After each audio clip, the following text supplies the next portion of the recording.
Good afternoon everybody and a very warm welcome to London City Airport. We've got the Orbx London City scenery. Bit of a gripe already. It's very out of date and I really hope Orbx do update it in the very near future. It's out of date by about 2 years now for the investment programme and the increased apron space here at London City. Very warm welcome to you if you are tuning in perhaps for the very first time. Exciting day today. We're in the 146-300 variant in fact. BA Cityflyer livery from many years ago actually, famous videos and things showing you guys some fantastic BAe146 ops in and out of London City with its famous steep approaches, and these aircraft here were usually in most of those videos, so very exciting that it's now available for Microsoft Flight Simulator from the JustFlight team, and we're going to take it for a little spin. See what I can remember from our days of the preview version. Over to Ibiza, sunny Ibiza in fact, very sunny Ibiza, very sunny London City too. Welcome to all of you guys in the live chat. I hope you're having a really good week, start of the weekend in fact as well so far. METAR at the moment here at London City, winds 230 degrees at 9 knots. Variable between 190 degrees and 270 degrees. Visibility's 10 kilometers or more. No cloud apparently recorded, and 21 degrees Celsius. Dew point only +4, so very unsaturated, fairly dry air. QNH for today. Departure is 1025 hectopascals. Doctor on board, hello buddy, and a Mace Taste, welcome. Don't forget throughout today's video, live stream, keep smashing that like button while you're here. And we're going to go through, you can see what I can remember from the flows of the aeroplane, but I'm going to go through Navigraph and all that sort of stuff. And this is the first time flying the 300 with the FMS, so we're going to see how we go. Yep, I think so. Good afternoon to you, buddy. So we're going to depart London City here on the ECNIV 1 Alpha departure, RNAV departure runway 27. And we're going to then be looking at taking off, runway heading 272 degrees over the City of London, beautiful views, and then above 1,110 feet and no higher than 3,000 feet and a max speed of 210 knots. We're going to be turning right to head northbound, max 210 knots, and then a ceiling for the SID of 3,000 feet. So we'll level off, reduce the power, there's no auto throttle, don't forget. So we're going to have to manage that ourselves, and then we're going to head east over towards sort of London Stansted Way, south of that, over to round towards ECNIV at 3,000 like so. We might climb a little further up at that stage. We zoom on into the complex airspace over Heathrow and the rest of London in fact. We can set 27, ECNIV 1 Alpha, so it's going to look like that on a wider point of view. Near to Southend actually, that pointless airfield down in the coast. Steve, oh dear, that's not good. Skyworker, welcome. First time tuning in for the BAE, looking forward to seeing it. Yeah, fingers crossed, eh? Gav, hello mate. We're then going to head over LEIB, which is just there, before then joining the Uniform Mike 189 airway over French airspace, Paris FIR, Bordeaux FIR, over a little bit of the Pyrenees, and then over Barcelona, which is there, for a descent down into beautiful Ibiza. We've got the fantastic SimWings Ibiza scenery for Microsoft Flight Simulator to enjoy too, and in fact our flight today will take us over Palma de Mallorca as well, along what looks to be a bit of a complex arrival routing, and we'll see what we can do. I'm probably very rusty at this 146. It's been over a month since I've flown it, and back then it was a preview version with no FMS, so a bit of a learning curve and something that's very different from that previous version. Now, here at London City, we've got the Orbx scenery, and the charts here show you why I get really frustrated with this particular package, and why I would not recommend you purchase it, and in fact just go to flightsim.to and get a freeware version instead, because they, for many months now, in fact for 2 years, they've refused to update the scenery. You can see the difference here. We've got on the charts, been in place for 2 years, August 2019 I believe it opened, the apron extension over the Prince Albert dock, and I've stood there myself around that time too, and I told them, please fix it. And in effect, they've said that they don't have it on their charts, and they're not going to add it in, but it's vastly different. And in fact, all we have here is the apron from the left-hand side of the screen up to Echo, where that arrow is for East Apron, and then there's basically the water. So all of the rest of this, Tango 7, Foxtrot, Kilo, Tango 8, Tango 9, doesn't exist on this scenery.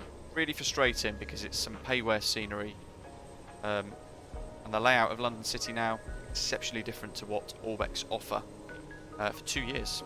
Not good.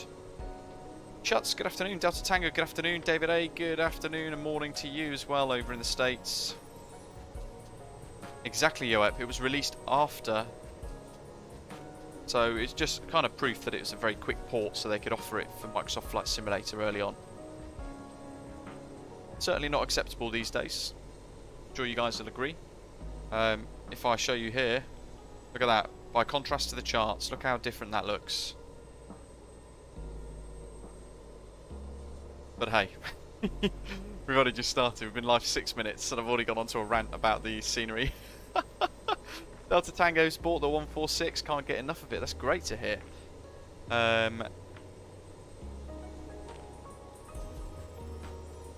Bakazato, bit of a bumpy landing. Commentator, yeah, we spoke to them a little while ago, and we said, I basically sent them the chart, said, look, this is totally different to what it looks like in real life. Please, can you update it?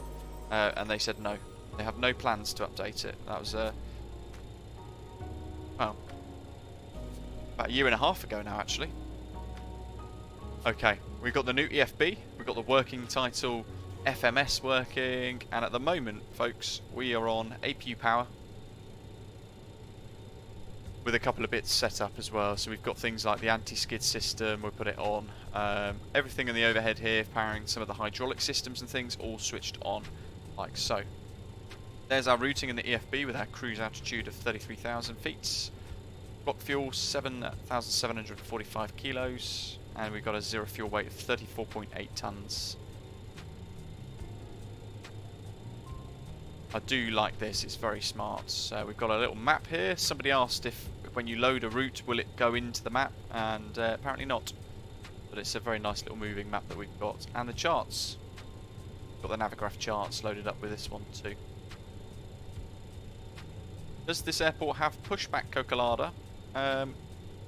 In real life, well no, because the scenery is totally different. It doesn't look, London City Airport looks nothing like this anymore, and it hasn't done for 2 years. Even these stands here, they're all designed for aircraft to be sort of like angled 45 degrees, and they taxi out themselves. There's not really any pushback options here. Let's get rid of the stairs. The stairs, folks, you've got to have the hydraulics powered. I think it's the yellow line from memory. And we can close the door. And I think I've clicked it, but we'll have a little look in a minute. Perhaps not. There we go, that's better. Let's go down here. So, direct to Ekniv. Now we don't want that. We want to have a departure put in, so we can go 27, and we're looking for the next page, Ekni 1 Alpha, like so. And we're going to execute the change. So we check the legs now, and we've got LCW01, N0206, LCE06. And I'm going to have a quick check on the charts. LCN2 at 3, perfect. And LCN6, LCE6, and then we should have Sodvu and Ekniv.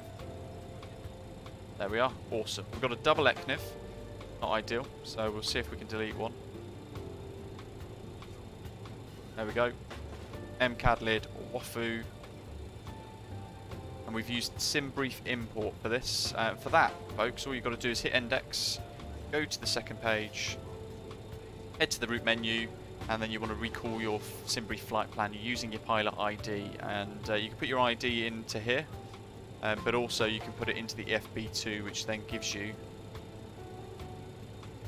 all of this. Lots of data, very nice.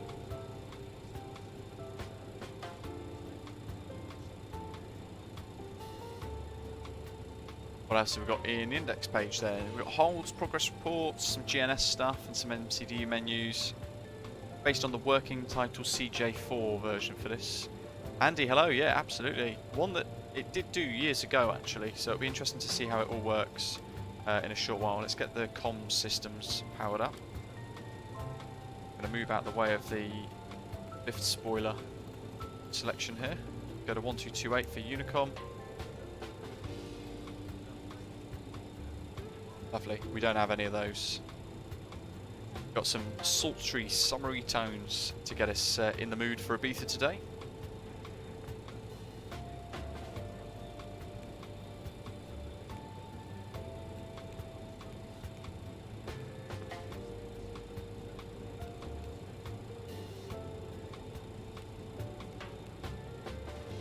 We can click this to switch to sort of FID, which is our call sign, which is... Yeah, well, I found this really clunky last time. No. Let's come a bit closer, shall we? See if we can get a bit more active feedback on it.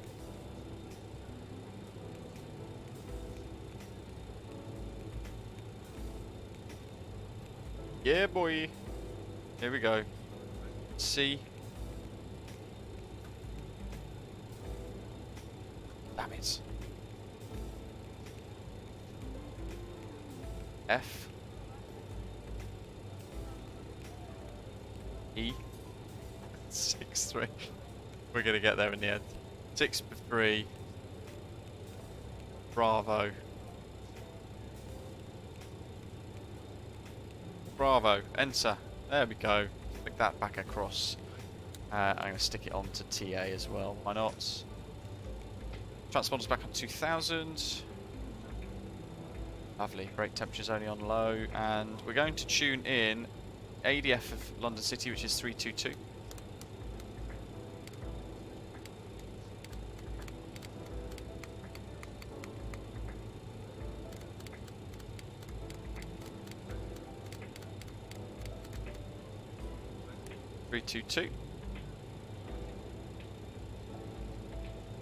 What else have we got? I think that's all it's based upon because it is an RNAV departure. I'm going to tune the LEIB VOR. It's old school texting, Andy. It is, isn't it? You know what? I'd not thought of it like that. That's brilliant. Let's go up to our VOR stack up here. We want to tune... Let's go on to the pre-selection one. LEIB 11405.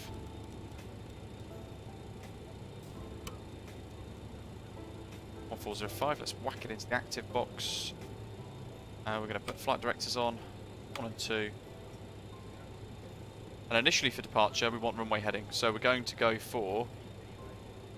This is old school flying, isn't it? Lots of setup and things to sort of figure out, mess around with. Where are we going? 272.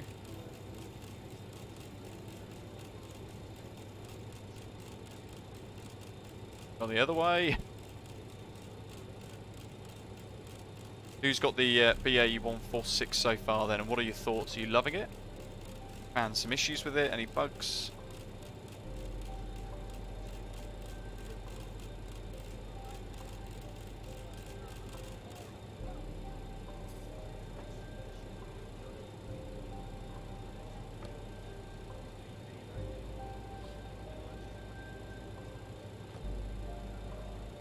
Good H1025. That's set, and it's in the standby box. Happy with that. Pitch roll mode, we've got yaw, damper needs to go active, and up here we want to go onto the thrust modulation system. We're going to power it on. Love it, but seems to be an engine start bug for Steve. It was updated about 2 days ago as well. Have you tried it completely uninstalling it, Steve, and then doing like a fresh install? Let's go through test mode. And we're going to watch it cycle through its self-test system. Happy days. So that's showing that it's all working fine. 780, I think, isn't it? The TT that we want.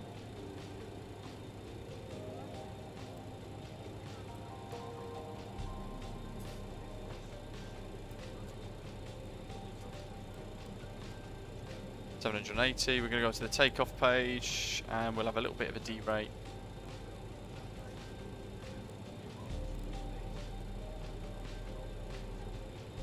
%, that'll do, won't it? So we can set all of these ourselves, or we can just hit that button there. We'll go for flaps 24 for takeoff, I think. Durbeck, we're going nav. Again, it's the first time kind of using all of that as well. So we're going to make use of LNAV mode, and we could use VNAV mode as well. But again, there's no speed here, so what we want to do is set basically a speed bug, 210 knots, which is the max that we want to go. Basically no more than that white line. Alright. I think we're there. We're going to check things like the glare shield, make sure we've got our lights and things set as we want them to. No weather radar in this, as with most aircraft in the sim at the moment. Let's get the beacon on. Make sure all of that is on as required as well, and we've got all the avionics and things switched on. Aircraft. Ground power. Now I don't think we have any pushback thing, so what we're going to do is we're going to use toolbar pushback to still pre-select. Jay, good afternoon. Pre-plan pushback.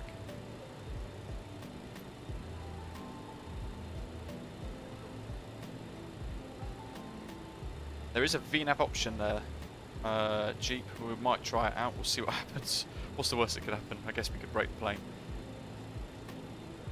What on earth is it trying to do here? It's very confusing. Doesn't like London City, does it? Look at that.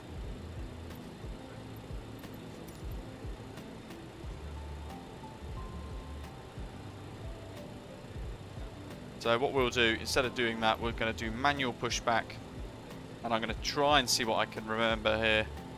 It's been a long time. Gary, it's a very highly detailed aircraft, yes. Peter, no worries, buddy. Okay, let's see how far we get then, if there is a potential issue. Ready for takeoff selected. What the? Cold and dark selected. Turn around mode selected. For goodness sake. I was just about to say, let's get ready. Okay, well that's still there, that's a good sign. Yikes. Now I need to just check our fuel data.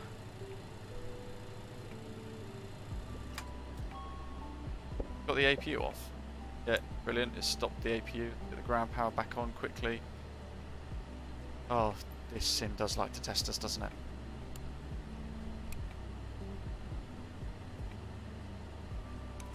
Make sure we keep power to the aircraft.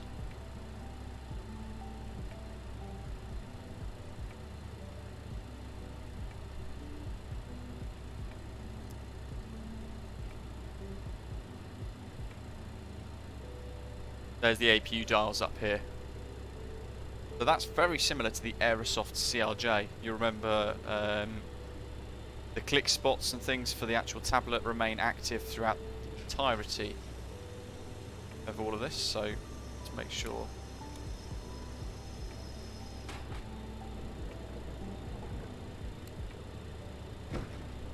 Let's get rid of the ground power. We're doing a couple of things at a time here. Cocolada, no, I've got a wedding to go through to. In fact, the dry run is this evening, so we are pushing it for time. London City traffic, flyer 63 Bravo Bravo stand 3, push start facing east. Let's just make sure that goes back on that page. We don't want to have a repeat of that again, do we? So, left, rights, inners and outers, all to the on position. We're going to have a quick check up here again to make sure that it's not reset anything hydraulics wise or DC pumps. In fact, it has indeed reset all of a couple of the switches. So we're going to work through, just have a quick double check of everything up here. Beacon needs to go back on, nav needs to go back on. Smoking signs. Let's get the packs off. We need to make sure ice protection is on. Screen heats, and we're going to go 1, 2, 3 and 4 engine anti-ice, like so. Fasten seatbelt signs on.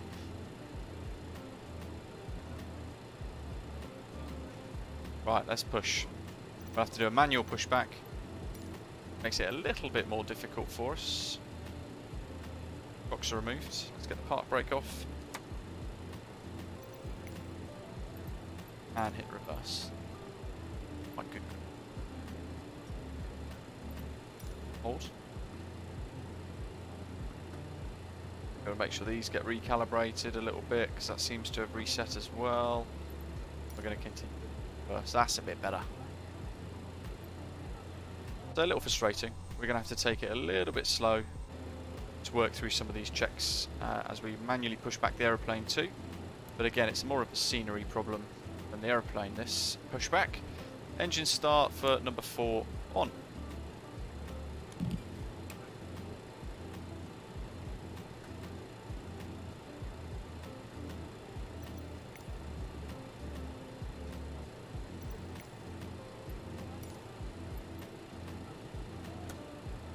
That'll do us.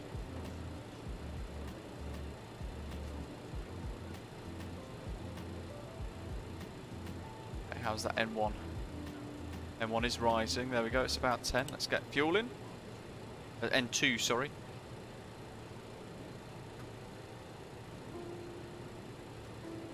Okay, I might go and find an additional wedding go to if that's the case. Oh dear. Gary, good evening to you, welcome. Oh, Andy, let's hope, yes. Andy as well asking, is this the fixed Orbx scenery? No, it's the, I mean, they pretty much, last time I asked them, they refused and said it's not going to be updated for quite some time. So we've got all of the Albert dock and everything still here, very frustrating. When are you going to stream more PMDG 737, Brett's asking? Probably Monday, Tuesday-ish sort of time.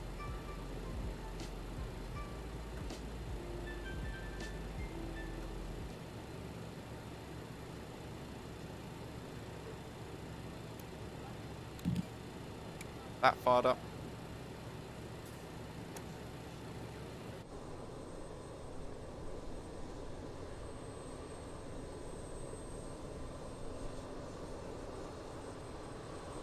Yeah, it looks so good, doesn't it? Fantastic little aeroplane, great fun.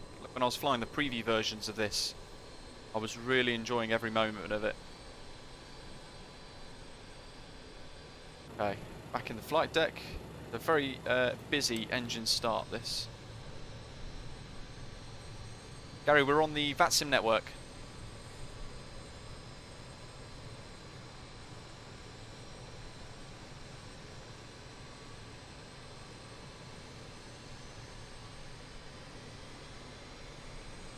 Brett, perhaps not, no. They would tend to sort of give us an announcement 2 days beforehand. The best place to monitor the updates for the PMDG 737 are directly on the official forums. You'll find out all of the information as it comes then. There's a lot of videos sort of giving like news and things at the moment across YouTube, and they're not really giving accurate information, to be honest, or they're misinterpreting stuff in the forums.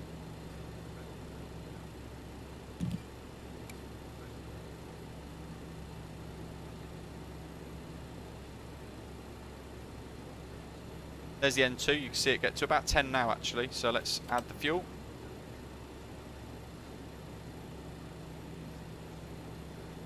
We're keeping an eye on the TGT, we're keeping an eye on the N1, and you can see the oil pressure at the top here rising well.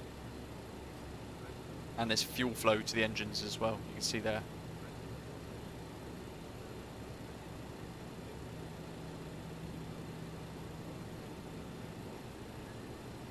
Gee, you know what, that could be something that'd be quite cool for somebody to try and mod and add in there.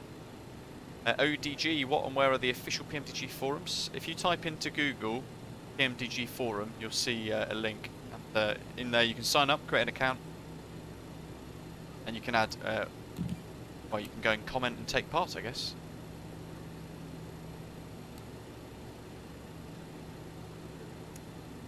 Engine 3 is online, so let's turn engine 3 pump on. M1 over 10.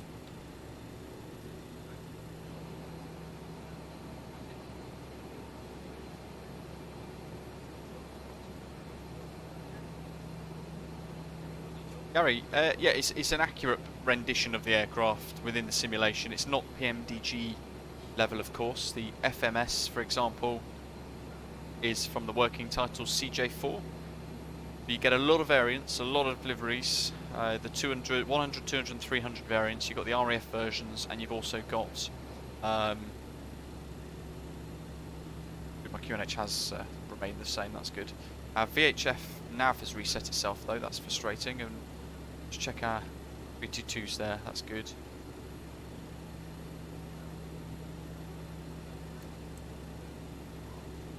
Where's lid? 11405. Right, let's tune it in here.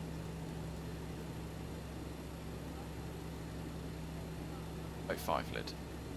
Lovely stuff.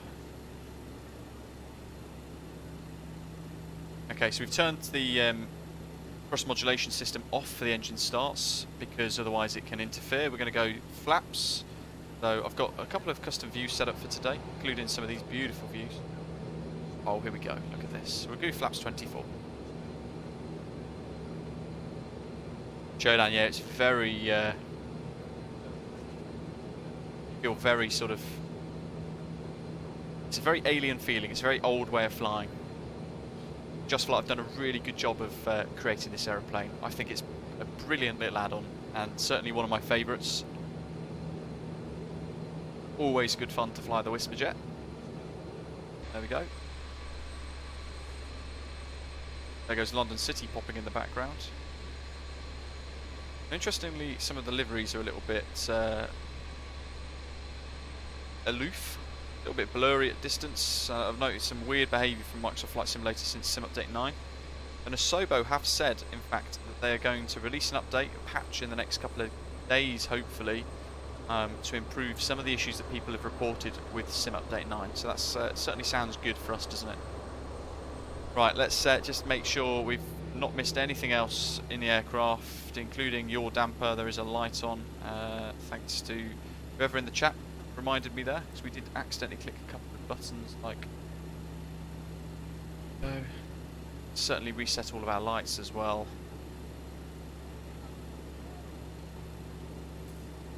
Okie dokie, so we're going to turn starting power off. I want to turn, in fact, sorry, we'll leave the APU on. We're going to leave the APU on for departure, so we need to restart that. We're going to work through here. We can turn the packs on, APU air, ram air, cabin air, recirc. Let's get bleeds on here. And we're now going to turn the engine anti-ice off. We're going to move the taxi lights to the on position, and we're going to make sure flight deck emergency lights are on the on position as well. Heater heaters. And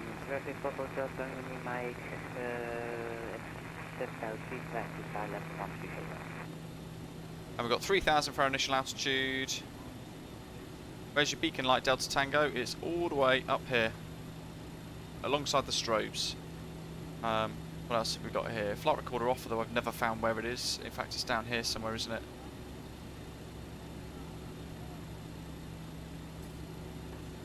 What are we? 6663.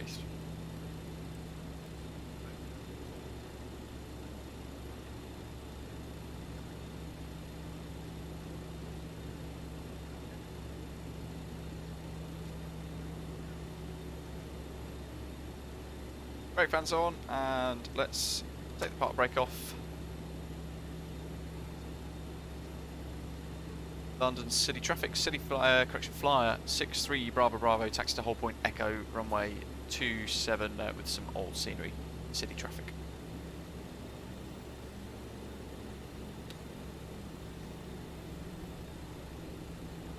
Click that placard there to get rid of EFB. Certainly useful for flying.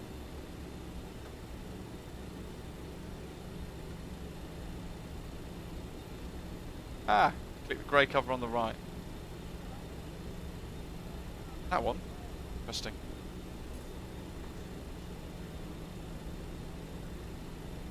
Traffic for both Delta when you make direct to Pushback. Ah, there's a question. RNAV it's reset itself because of the issues that we had when we accidentally clicked the click spot on the tablet for cold and dark. So make sure you flick that back to RNAV, and the flight directors have turned themselves off as well. Of course they have. It does throw you a little bit when you actually sort of do something like that, and it does lose your flow. Kind of have to try and remember where you left off, what you've clicked, and all that sort of stuff.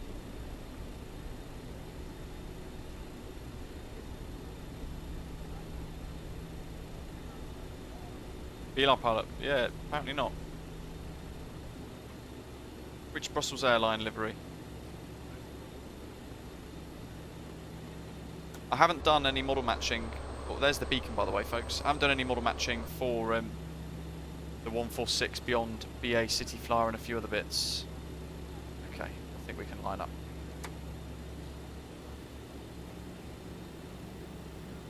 London City traffic, Flyer 63 Bravo Bravo is lining up backtrack runway 27. Scopes. Runway turn lights.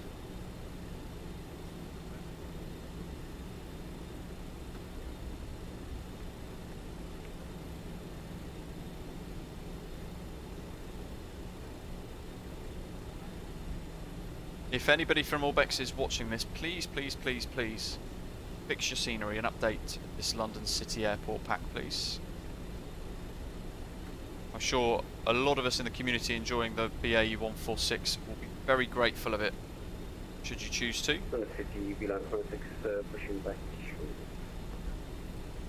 Because now we should be taxiing over that water piece there, over the Prince Albert Dock, I think it's called, in that little bit of water. There's an entire apron taxiway section here. In fact, the apron itself extends to a position that's kind of adjacent to that little house there, that's just in front of the guy's chin.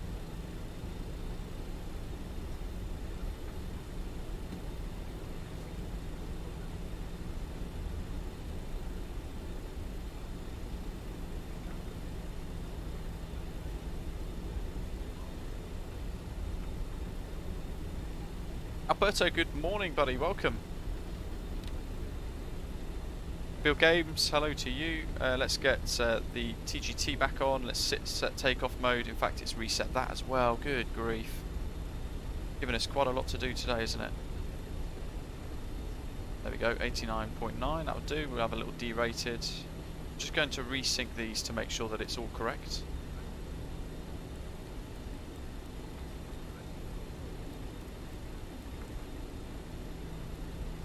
.780 set on M1 there.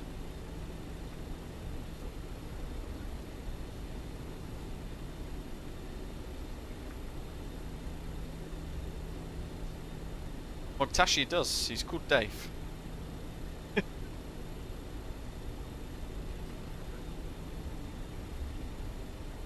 Okay, engine TCPs are in the green. We're going to flick those lights on.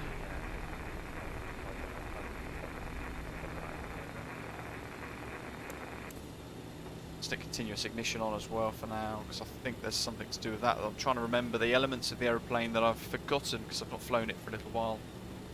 Naturally, I don't want to make sure certainly don't want to have forgotten anything. We've got the gens on, I think. Yes. 49.99 Cuss. Let's begin and Papa Zulu at gate 217. We are ready for push and start. London City traffic, Flyer 63 Bravo Bravo, lining up runway 27 and taking off 1 Alpha departure, London City traffic. As much of the runway as we can. Nice sharp turn over the city.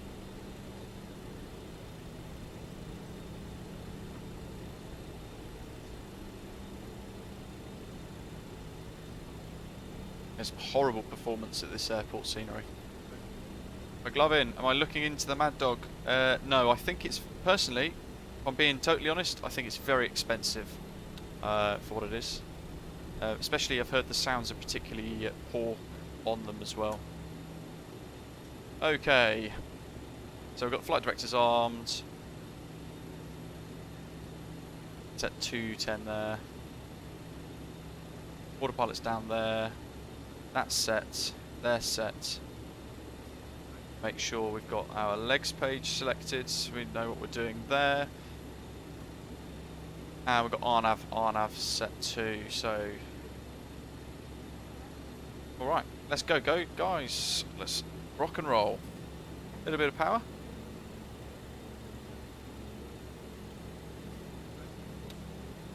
Keep forgetting I've actually got 4 throttles to use today. Very exciting. TMS set to take off. Power set, flex achieved.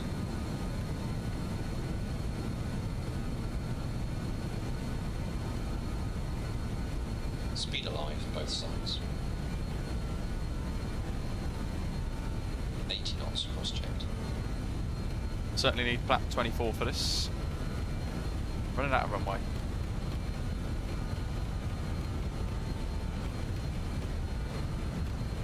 V1.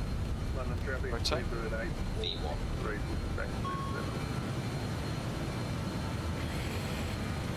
There we are.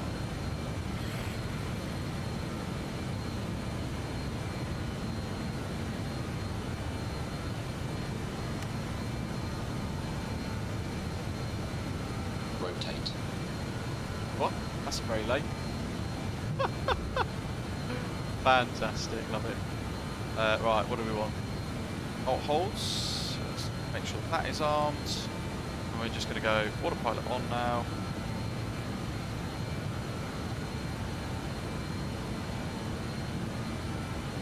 We're already on the right turn out.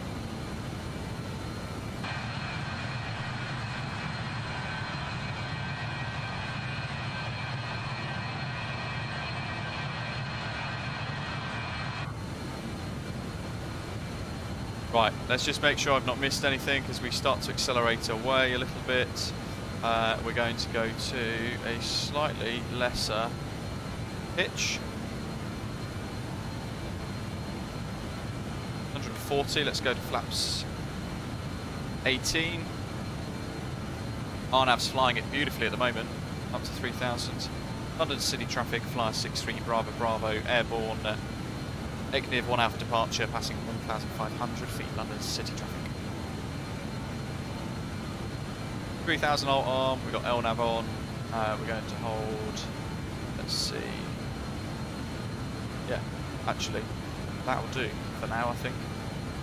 Juicy views.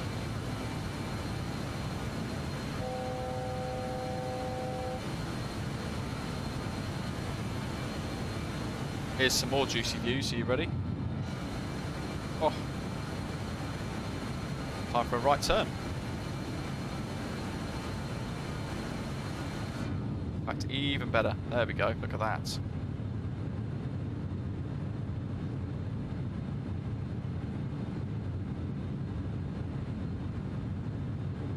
Magnifique. Right, there's a lot going on, so let's get back into the flight deck. Fuel transfer is active, let's stop that.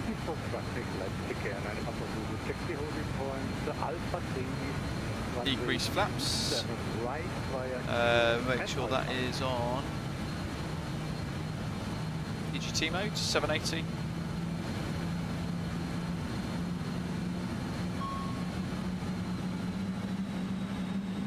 That's APU master caution and accelerated. There we go. We're holding about 210 at the moment. In fact, we can go up to 250 now.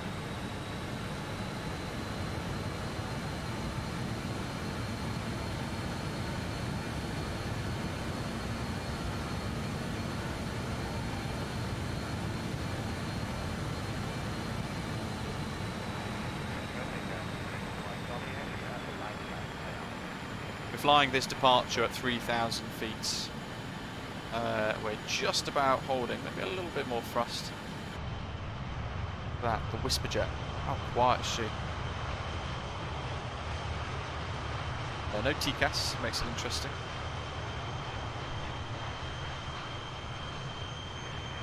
Wow, look at that. Absolutely spectacular. I love the 300 as well, the super stretchy version. Really, really a fan of this. It's very exciting. Just a veteran, yes. Since Sim Update 9. Weird, isn't it? A little bit more sort of down on the throttle. And we're going to now set. Let's go up a little higher. Let's just check. Good, we don't have any more ATC. Let's continue up.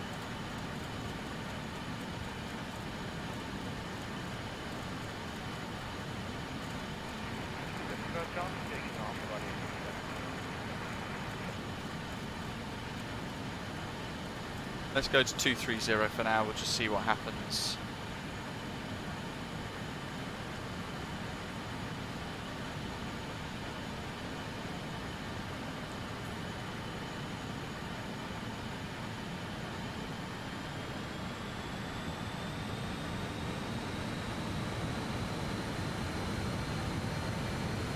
Pitch into the climb. DGT mode on the TMS, the little arrows have extinguished, which means that the aeroplane is able to modulate TGT around the setting that we've selected, which is really good. So we're getting a good amount of power. Actually, we can pitch up a little bit more. Applegod, welcome.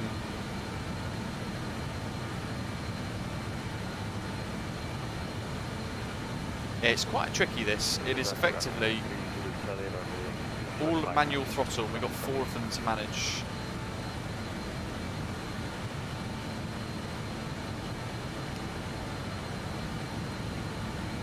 Traffic above. Can't see. We don't have TCAS. We are looking, we are looking. There's somebody very crackly. So that indicates they're a bit further away than I'd like. Let's check the displays here with pitch mode, waypoint LNAV and RNAV. Climbing through 6.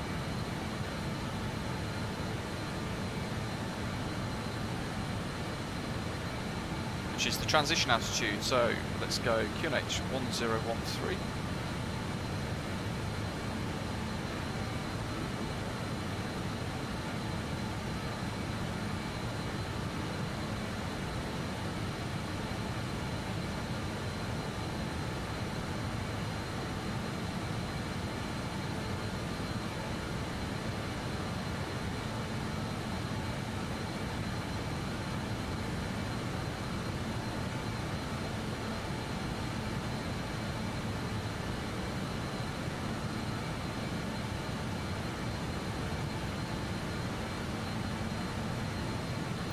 Doing here, flaps up, gears retracted, RNAV's working nicely.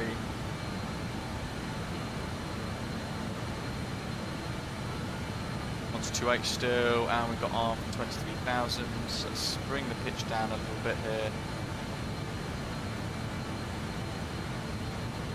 Okay, there's the River Thames.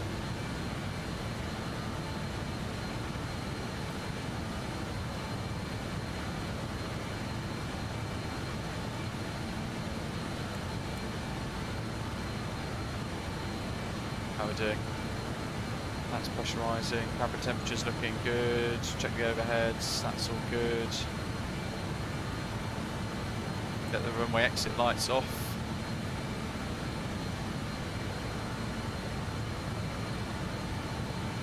And the fuel feed tanks are all looking good as well. Zaxa was a very popular aircraft back in the day, across the States as well actually. Oh, the noise. Fantastic. Traffic above you and behind. Who knows? Doc, I'm glad you're watching. We've not hit anything yet. That's always good. South end should be, yep, down below on the left. There it is.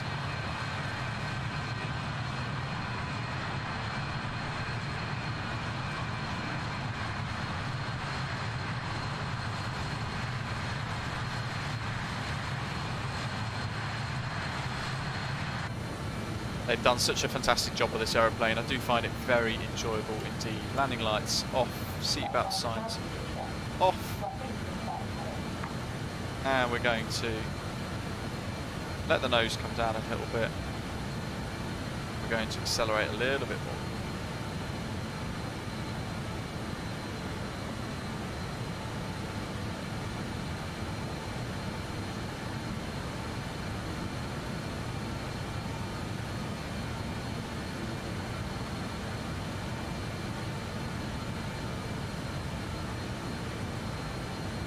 Shut says you're not standard the other altimeter, I don't think. Oh yes, sorry, that's the one I should have changed. 1013. Thank you, buddy. Great spot there. Yeah, see, you're saying there, Reiki, the 146 is so old school with fueling. Airbuses were click and go and nice and simple. And yeah, that's what makes it quite fun, I guess. This is also why I love the PMDG 737, because of the complexity of it, the way the simulation works, the way it looks, sounds, feels. You're more involved when you're flying it, and it does make it a lot more enjoyable for sure. Let's bring the nose down a little bit more.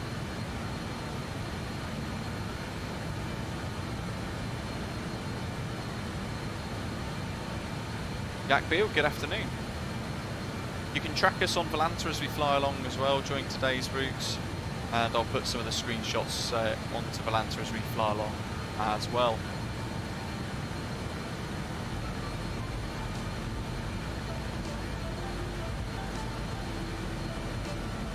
.13, let's keep her wound up, shall we? Let's keep her going.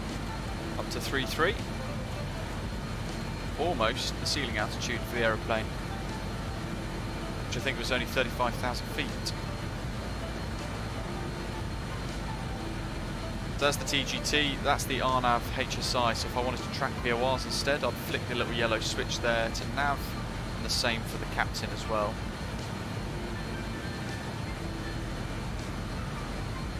No weather radar, sadly. Christopher, welcome. Test, test.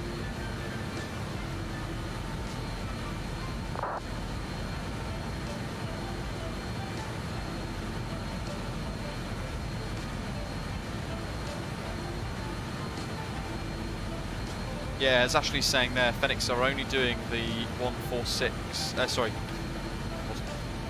are only doing the A320 CEO today, as we know at the moment.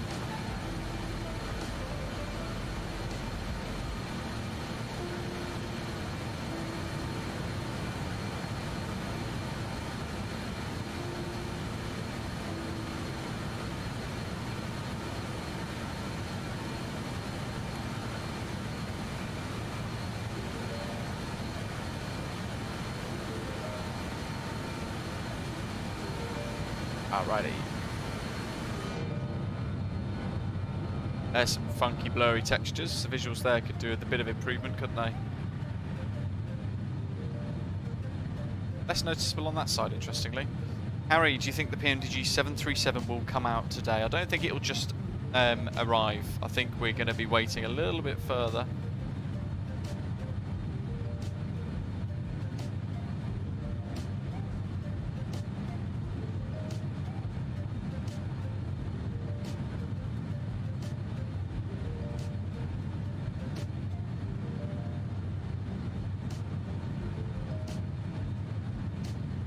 Francis says the aircraft does have TCAS. You need to enable it from the EFB and it will display on IVSI when transponder selected. Oh, you know what we did forget actually? When we hit cold and dark, it's reset our transponder settings. We didn't have TARA on. We Again, do be careful of that click spot with the tablet. If you don't need it, turn it off, change it to the menu page or something like that.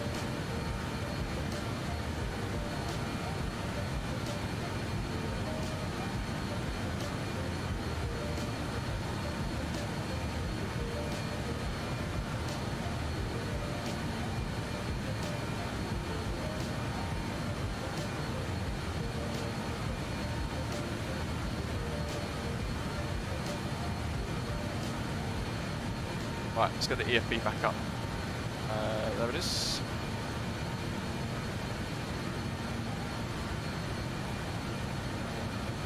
Interestingly, you're saying you have to enable it in here.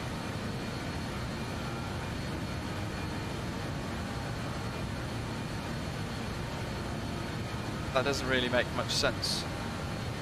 There's no options for it, I don't think, unless it's in here. TCAS VSI. Oh, it is on. There you go. Like that. How are we doing on speed? Come down a little bit on the nose.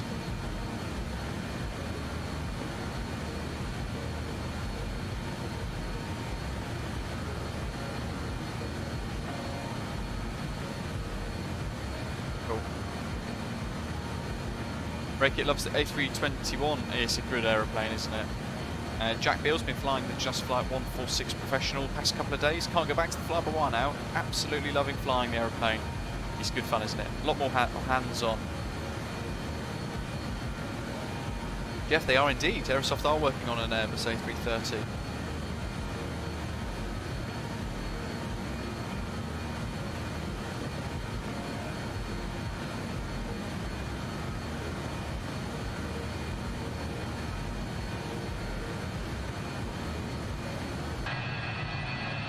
How's that for some sound effects? Wow.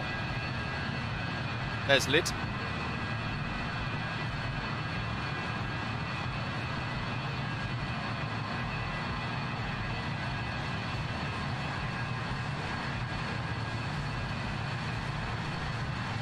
There we go, we're flying proper. Old school. Keep smashing that like button while you're here, folks, as well. 150 of you watching. Fantastic. Welcome to all of you. Distra, hello.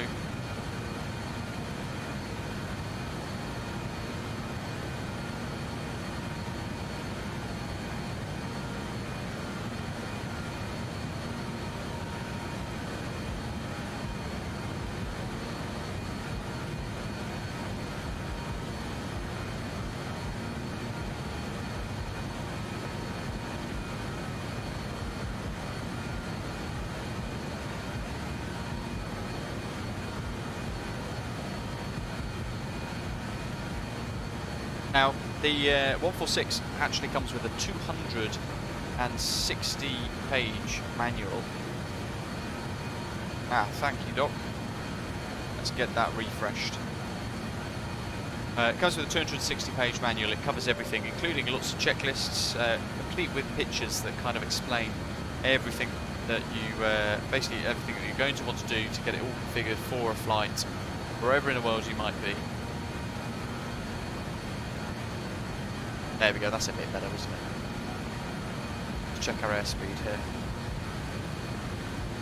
That's looking pretty good.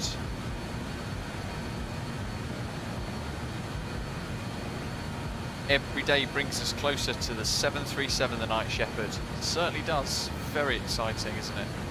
Really looking forward to that, folks. Getting it released to the public is going to be great to see. I've loved every second of learning that 737 so far. Really looking forward to jumping on board and flying it again over the next couple of days. How are we doing? TGT still looking good, still on that mode. And we've got 10,000 to go to cruise. We're going to keep an eye on the speed. There is no auto throttle again, so we have to make sure that we are flying around where this speed bug is effectively. Don't mind if it drifts either side, if it ends up going to either side of these triangles here, the outer edges. But I'm going to try, like the CRJ, to just set an N1 figure that we can use.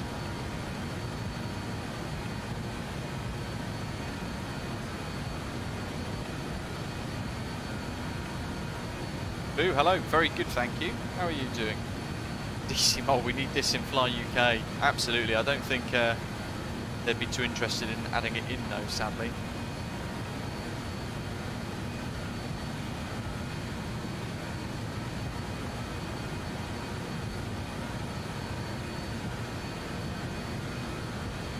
There's the coast.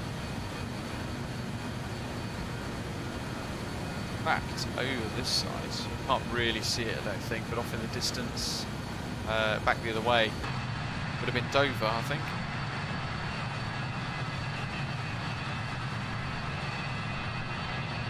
Yeah, right off in the distance though, so long way away.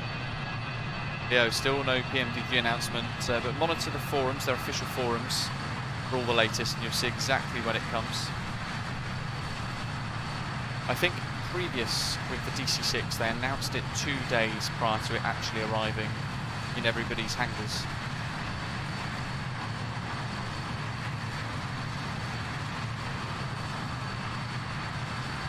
Down below us, over that way,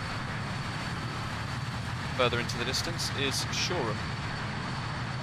Can't quite see it from here. A little bit too far away, perhaps.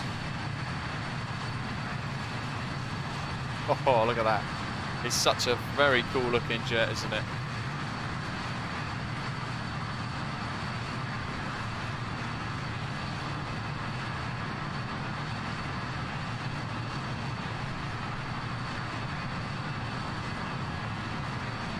Those of you on Instagram, check out my Instagram as well. I found talking about the Dash 8 DC Mole in the live chat there. I was watching Flybe Dash 8 Pushback the other day from stand at Terminal 2 Heathrow, and as that started driving away and disappearing, another Flybe Dash 8 arrived. Their shiny new liveries, very cool. Yeah, they said they'd announced it 1 day before. Okay. I did see 737 driver mention on his Facebook, on his YouTube account that it's going to be next week, potentially, but he doesn't know. So it sounds like potentially it might have slipped back a little bit, but it is coming. Don't be too disheartened if it doesn't come this weekend. It will obviously PMDG want it to be right, want it to be released when it's ready. Lolo, any good freeware European airports people recommend? Yes, Oslo, ENGM, and Alicante, LEAL. Very, very cool pieces of scenery. London Gatwick freeware is pretty good as well. It is very difficult out of on my system, sadly. Lolo, nice. Mats, hello.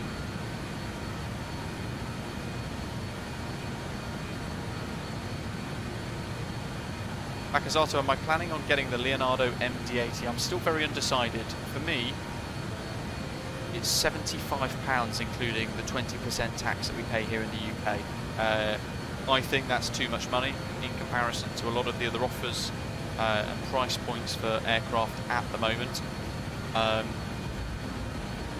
Effectively,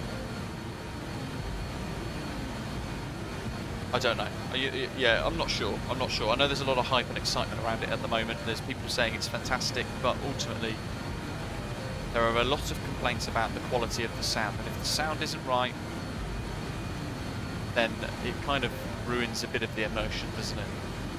And if you're paying £75 for that, I wouldn't be too pleased. You know, things are getting expensive at the moment. Leo saying the textures on the MD-80 need improving as well. See, yeah, you're paying 75 quid for it, and the sounds aren't great, and the textures need improvement. You'd like to think the developers would have done that. It should not, at that price, require a mod to improve it. Juts, hello, folks. We're asking a question to everybody in the live chat by the looks of it here. I currently have the TCA Airbus stick and throttle quadrant. I want to replace the stick with a yoke. Do I go for the TCA Boeing or the Honeycomb Alpha? Which should I choose? I do equal amounts of general aviation and airliner. So out of the two options there, I'd absolutely say Honeycomb. The Crossmaster Boeing yoke, I think, is grossly overpriced. What it is, which is a real shame. I don't find their products particularly fantastic either. A lot of complaints that the throttle for the Boeing pack is very average. For 500 quid, a lot of money. Having said that,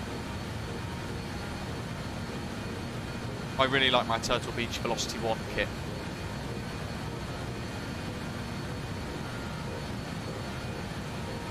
Absolutely.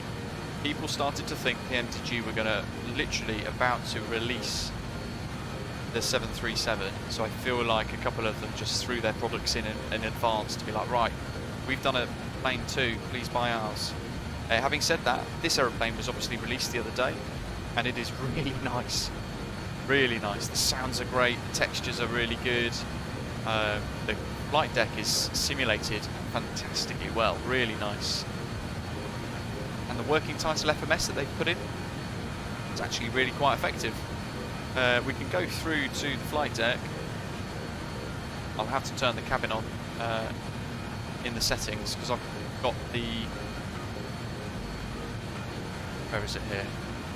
Interior cabin, there we go. So with my custom views that I've set up, I've actually disabled the interior cabin for good reason, because otherwise it interferes. But if we go through here, ta-da, look at that. How cool is this?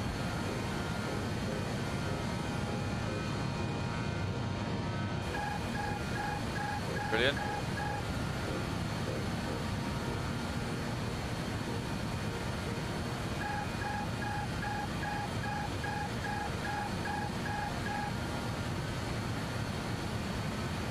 Got it back.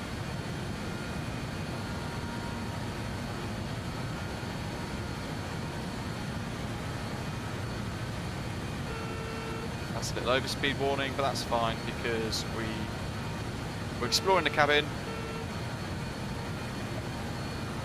We may have inadvertently pressed forwards on the yoke too long. Yeah, the cabin's fantastic, isn't it?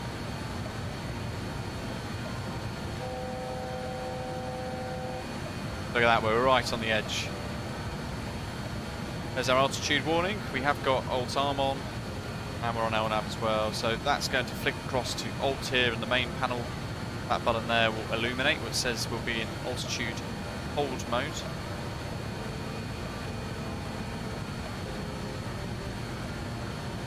Lolo, I'd certainly try to, yes. Having said that,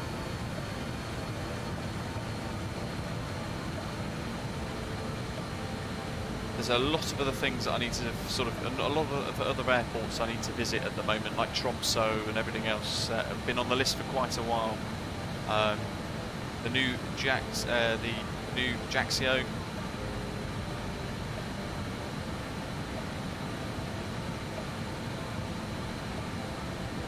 If we look out the window now, actually, as well, we should have the French coast. There we go. Look at that. Let's click back in here. Aircraft. We can hide the interior cabin, and what that allows us to then do is turn this off again and hide it. It will allow us to go back through and have a little look at our custom views. So we can punch through the door sideways, or do it this way instead to not risk smashing off the autopilot by accident. You can disable the cabin, and it'll then allow you to move your camera view around just in a really easy way. Set some custom views. Ashley, I'm only listening, not watching. What was the siren alarm for when you went into the cabin? That's a good question. So I was using the right click to then push the yoke forward to then navigate through the cabin instead, like as if you're walking through. However, what we then had was a situation where we accidentally turned the autopilot off. Might have accidentally released the right mouse click while still pushing forwards. There we go. So now the name of the game is to set, let's get rid of that. It's to set a nice N1 rating for our cruise.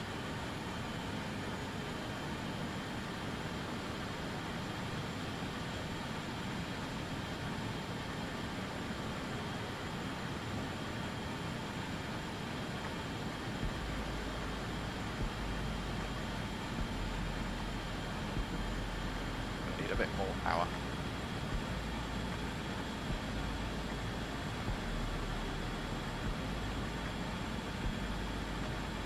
So there's the alt button that's illuminated, saying that we're in altitude hold mode. How are we doing on speed? Probably need to go to about 75% M1 at least. And 80.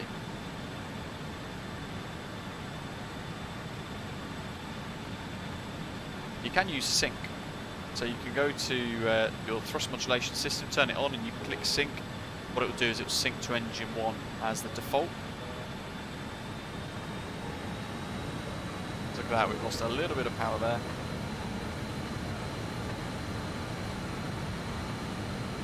Christopher, that'd be cool, wouldn't it? Fortunately, we can't get off with them. Odd to have a fill-up PMTG could have done better visually compared to the Fenix A320 and this bird. Well, the Fenix A320 isn't in the sim yet, being previewed on stream, so no one actually really knows what it looks like, if that makes sense. I think the PMTG aircraft, visually, for me, when I'm looking at it on my screen, is a beautiful bit of artwork from them. A really good creation for Microsoft Flight Simulator.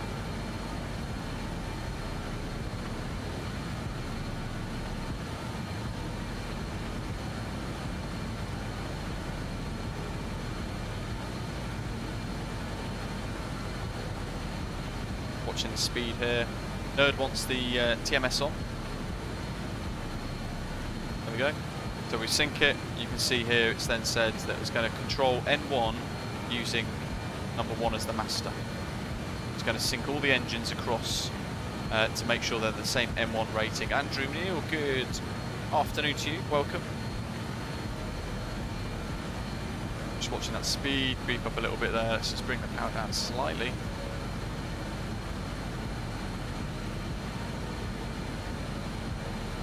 And I think that's probably going to be about right for us. Potentially, he says. I'm just going to set that. And effectively, on the PFD, that little circle there, if we change the speed, you can see it move.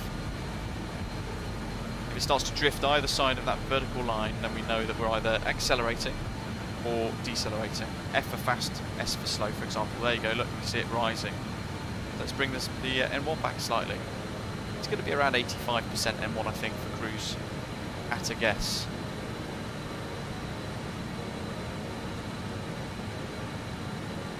There we are. So we'll set 85. See what happens with the aeroplane.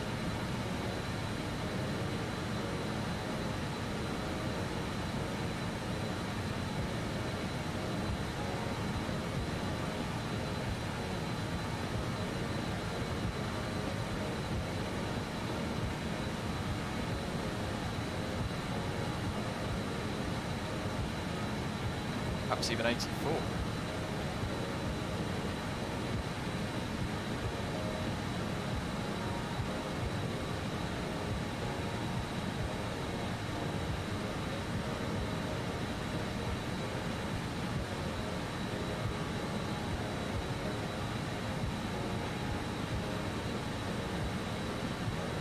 Bravo, hello, saying elevators not working in any aircraft since update 9. Other controls work fine. Windows MSFS recognises the joystick in setting and show working okay, but not working in the sim. Any help is appreciated. So, which aircraft in particular, and do they have like a hydraulic system simulated? It may well be that some of the hydraulics might not be pressurised or anything like that properly. We need just 82% of one, I think.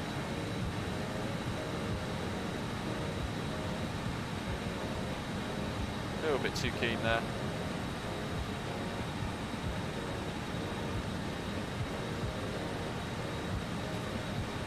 There we are. I'm just going to set that and let it settle. And you can see there the little bug just over the white line slightly, but that's fine because I know that we're just below the overspeed anyway. I'm not going to move this bug anymore. Just going to keep an eye on this lateral movement here too. Ron van der Sar, welcome. So you can see now it's actually ever so slowly creeping down towards that line. So I reckon another 0.5% M1. Tiny little nudge on my Turtle Beach Velocity 1 throttle. God, I jinxed it. Funny little nudge. It was a huge movement. Oops. Right, let's down a little bit more. There we are. We'll watch it settle around 82. Am I getting a massive tailwind? I don't know. Probably. The aeroplane doesn't tell you, actually. As long as the aircraft and the speed stays quite stable here, it could be quite nice. Now we can drift ever so slightly low on the speed. As we're burning fuel, we're becoming lighter, and it's going to then push us up even more. We've got a bit of a crab on, that's for sure, I think. There's our heading bug anyway. Let's just make sure that's in the centre if we need to activate that for any reason.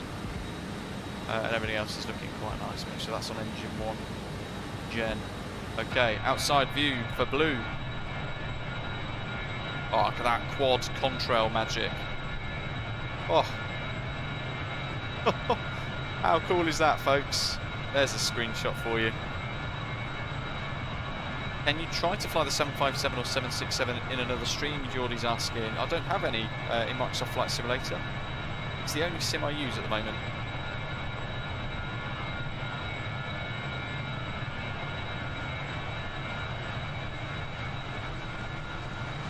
Christopher, yeah, so all the throttle modulation system kind of does is, say for example you've got 4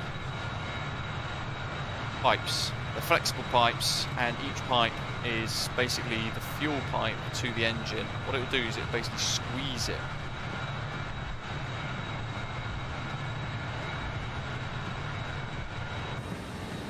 It will squeeze it to make sure that the setting that you want stays the same across all the 4 engines. Butcher says you can also set your temp to 550, press TGT to maintain the temperature on all 4 throttles automatically without having to constantly adjust the throttles.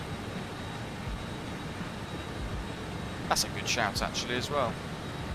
Little things like that that you forget if you don't fly it for a little while. So you can see there's our TGTs of 546.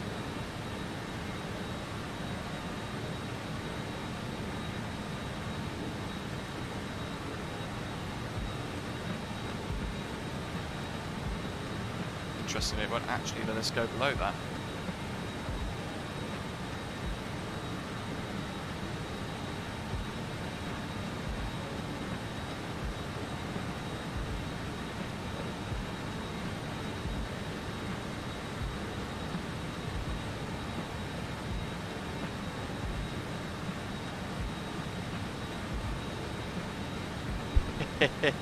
Alberto, no idea.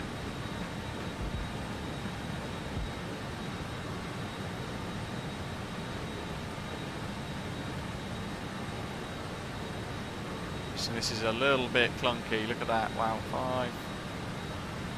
Down it goes. It just drops a little bit. 5 or 6.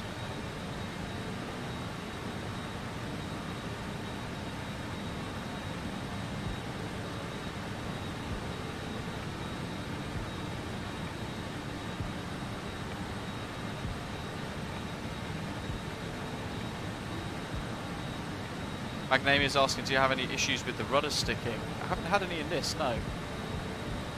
Again though, you've got to make sure that you have calibrated your controls before you push back, with all the hydraulics and everything powered up. Make sure that you're going full left, full right, full back, full forwards on the sticks.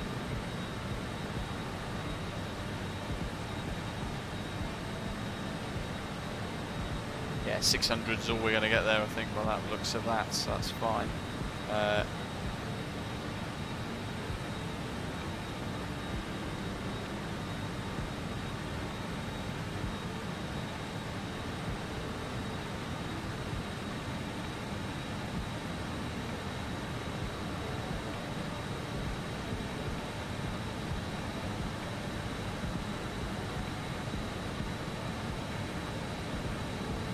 Yeah, it will not let me go any further below 600, interestingly, for TGT.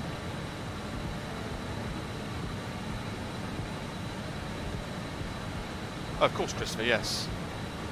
But the auto throttle is kind of doing it in a more complex fashion, isn't it, from what I understand. This is a little bit more of a basic auto throttle.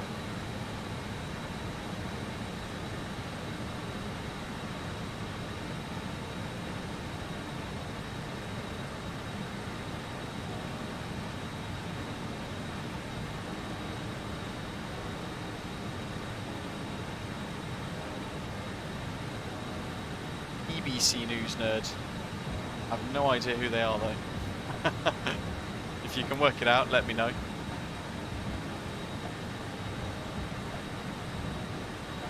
Alright, there we go. We'll let the aeroplane stabilise and settle with that speed.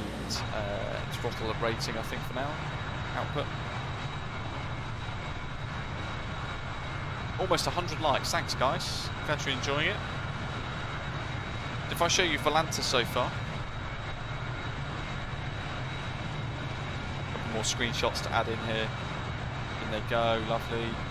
Okay, so there was our departure out of London City. We turned RNAV and LNAV on. We then headed up, spun round over the south end, and then south to Lids before heading over the channel to Le Havre, going over Le Mans, and where are we now? We're a little bit further up. Yeah, we're literally adjacent to Le Mans at the moment. A big old line of aeroplanes flying the same sort of direction to either Barcelona, Palma de Mallorca or Ibiza. But there's our final approach here. And it'll be interesting to see how the aeroplane pulls that off with RNAV mode switched on.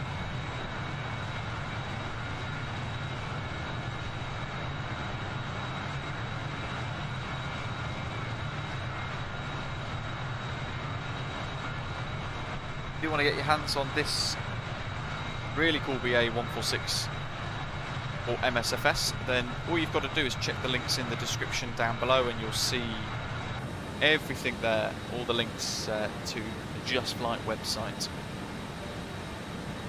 Nerd, very clever, isn't it?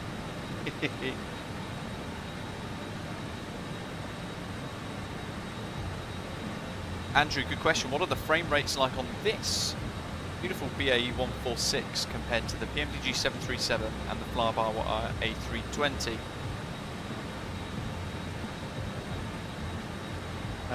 They're pretty good actually. They're consistent about 35 again, as I would expect for the PMDG 737. There's a little bit less going on by means of sort of digital systems on here. There's less glass cockpit, but I'm finding it very smooth as well, just like the PMDG 737. Quite similar actually in performance, both of them. Well, Josh, that's a good question. I don't have the MD-80 myself. I've only got the 146. Absolutely loving it. JustFlight, hello. Welcome, welcome, welcome. Everybody say hello to JustFlight. Hope you're enjoying it so far. Hopefully you got a lot of people loving this great aeroplane across the sim, across the world. This is the first time, we were saying at the beginning, JustFlight preview versions that we were enjoying beforehand about a month ago. It's the first time that we've dusted off all the pitot covers and everything for a flight out post-release. I feel like I've forgotten quite a bit, but we're in the air, we're at cruise, and everything so far, touch wood, is going nicely. RNAV, by the way, LNAV and all that is working really well. Cocolada, that could be a really cool route actually to the Faroe Islands.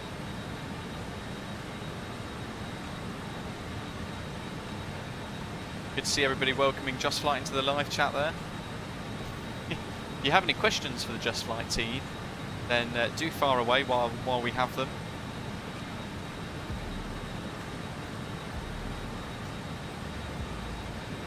Aaron, hello buddy, welcome. Hi everybody, first time I've actually managed to catch a live stream before it ends. Fantastic. Great to have you with us, Aaron. Thanks for tuning in. Gav, good evening to you. Doctor on board says we've got a runway change in Ibiza. The runway 06 change started Cord 3 Victor via Demev.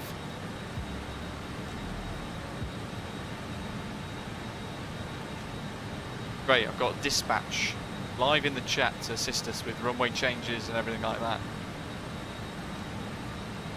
lot of people enjoying the 146 by the looks of it in the live chat as well. It's really good to see.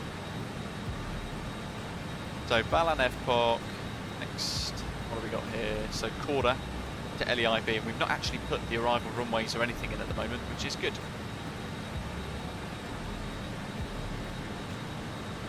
Oh, Eric, a dash A would be lovely in the sim, wouldn't it? Really nice. Well, we can add it in here. So we want the chord 3 Victor.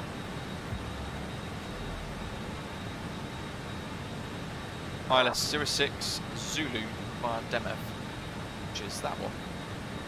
There's the transition. Lovely. Execute. Look how easy that was. Go to the legs page. We flick through to the next. We just check for discontinuities because we do have one here. And all we've got to do is hit delete like that. Super simple. We can compare it against the charts to make sure that we've got the correct data.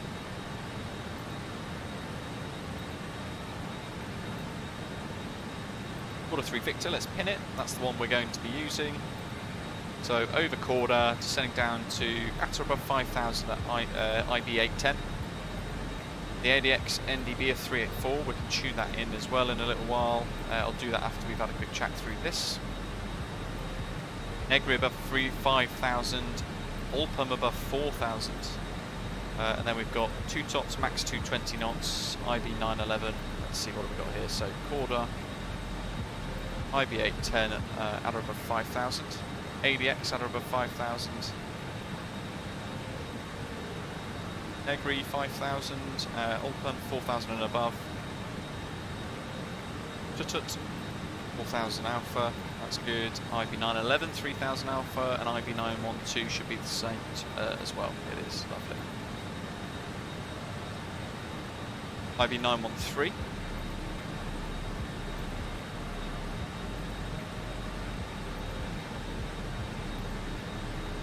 Is between flight level 70 and 3,000, and then we've got IB930 max 210 knots, flight level 65 to 3,000 as well, and that's correct with the nav data there too. From there we've got Demev, which is the initial approach fix, 3,000 at or above, and a max of 210 knots for that, followed by a discontinuity, and that's because we then go on to the ILS Zulu like that. So in via Demev, got Tivum at 3,000. Actually, we'll see if we can change this. Not particularly au fait with the working title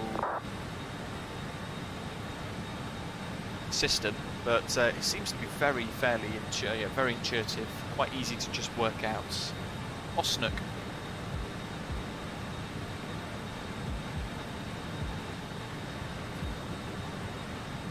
It's saying 3,000 there too. Let's clear the discontinuity. Make sure we exec any changes, and then we've got final approach. So 2,000, which is when we want to be intercepting the glide slope. Runway 06, followed by the missed approach data. So that is climb on a runway heading to 800 feet, which is on the nav data there in the green, just below where it says APPR.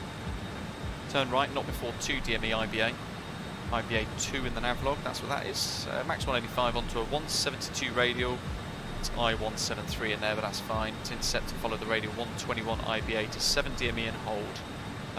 What it's got there on the nav display is just vectors and discontinuity, which is fine. That's certainly enough.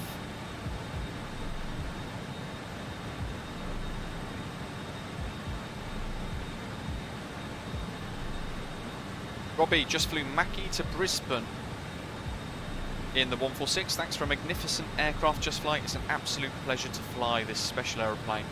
It's great fun, isn't it? It's nice to have something a little bit old school. There we go, we've got to keep an eye on our speeds. Remember, there's no auto throttle. We're getting distracted with things like charts and everything else. So let's be aggressive and get our speed back.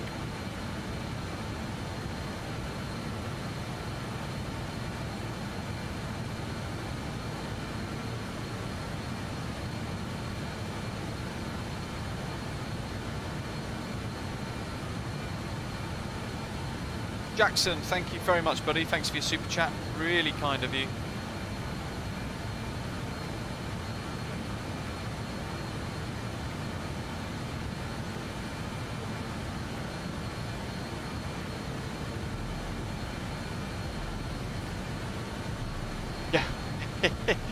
Yeah, well, so when are we planning the return leg from Barbados in the Concorde? You know what? I actually woke up yesterday wondering the same question. Kia, hello to you. Watching a flight attendant for EasyJet. Really want to get into the sim side of things though. Go for it. I really recommend Microsoft Flight Simulator. There's a lot of fantastic aeroplanes that are now available, including this one, which you can really get stuck into.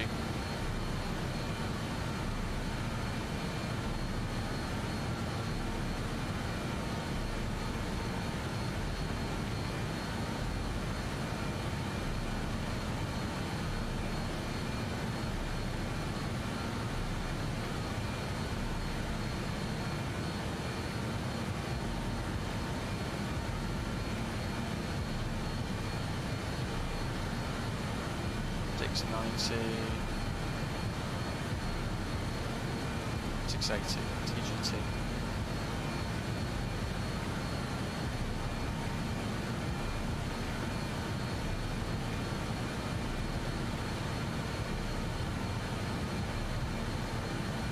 You've got to use the thrust modulation system is almost like a pseudo auto thrust, but it doesn't really do everything for you. It's down to you to manage all of the systems.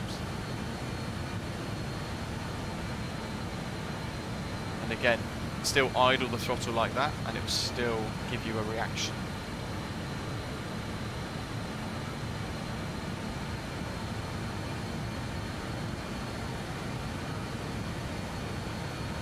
Yeah, but I had to laugh. I think it was, who was it? I think it was Peter B. Blasted over us in a Concorde the other day during a stream. That was great fun.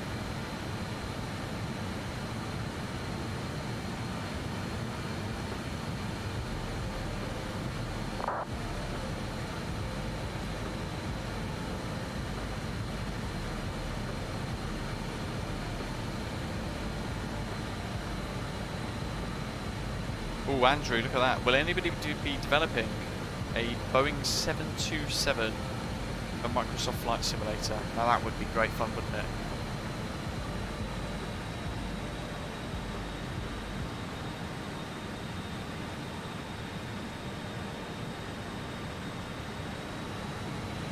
Interesting. Let's not fight the throttle too much. Lace, welcome.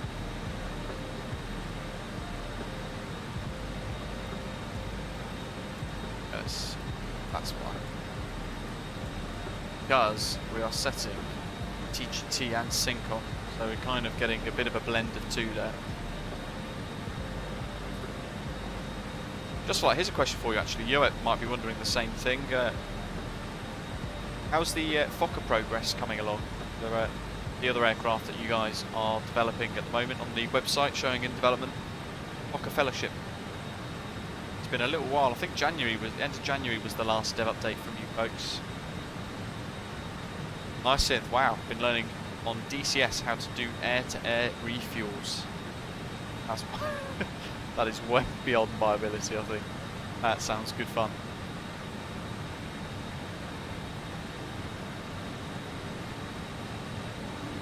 Dan, where are we right now on the map? Let's have a look at the EFB actually and we'll find out.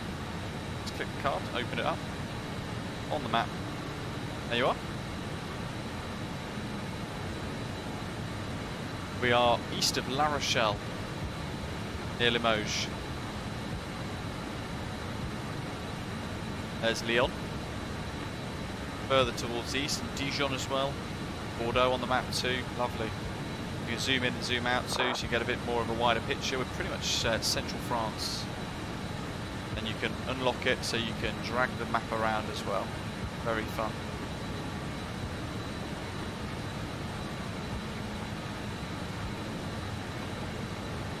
Well impressed with this EFB. Does everything that you need it to do without you having to do too much sort of fiddling. Blaise, been watching your previous streams on the PMDG 737 and it's making me very excited. It's fantastic, isn't it? I'm really looking forward to seeing everybody enjoy the 737 when it releases. It's a really remarkable bit of work that they've done for MSFS.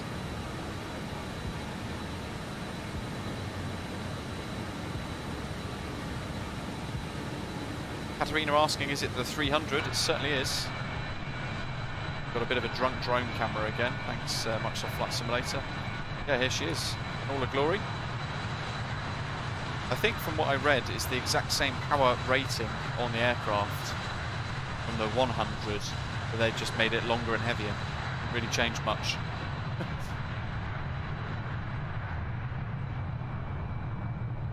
Through the contrails. Oh, Andrew, this is incredibly quirky. Very cool, unique aeroplane. And always good fun to fly.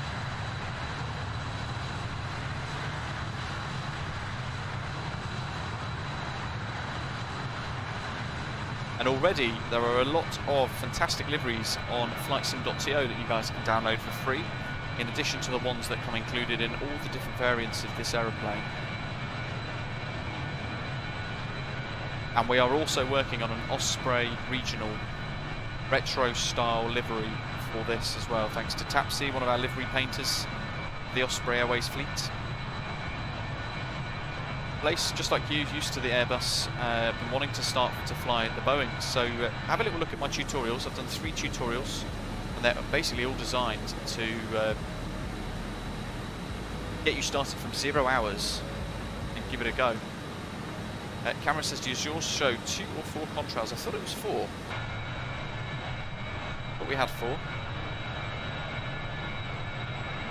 Yeah, there's definitely 4 there. Certainly looks like 4. They obviously blend. Wow, look at that! What a screenshot. I was going to say photo. I keep saying photo. How cool does that look, folks?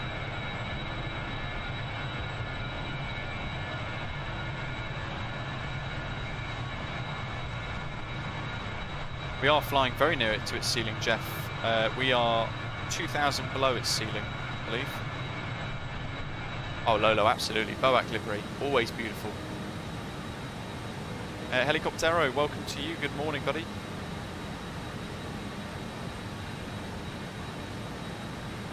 Jamie, would you recommend this over Concorde?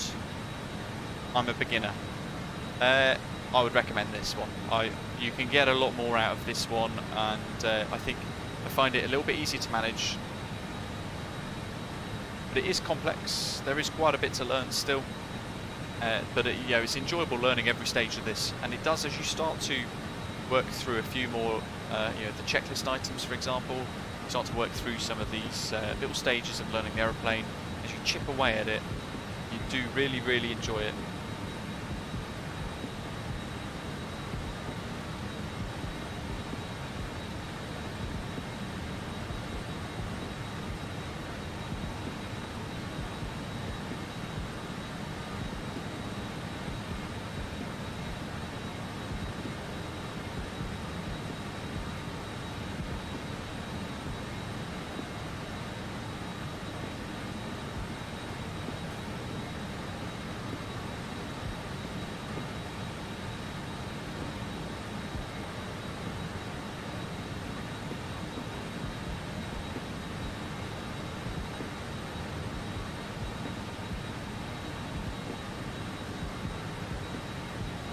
Jamie, welcome on board. How are we doing? Watching that speed. We've kind of got it settled nicely around here now. Dave, loving the 146. Great to hear, and a massive thanks for the model matching on the AIG models from VATSIM. Saved me a ton of work. You're most welcome. It was a lot of work, but certainly if I can make life easier for everybody, then it's always a nice thing to be able to do, isn't it? And give something back to the community. Yeah, what do you guys reckon? Jamie was asking, would you recommend this 146 or the Concorde? For me, I'd definitely say the 146 out of the 2. I feel like I'd fly this a lot more often as well. And certainly you could go to all these really small airfields.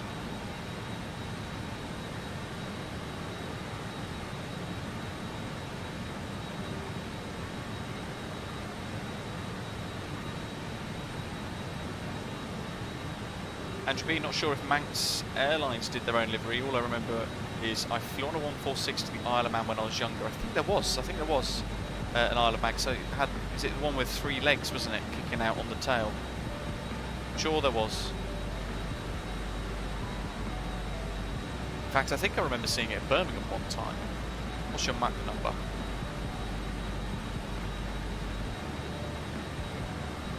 .74? Mach decimal 7. Mach decimal 72. Knock.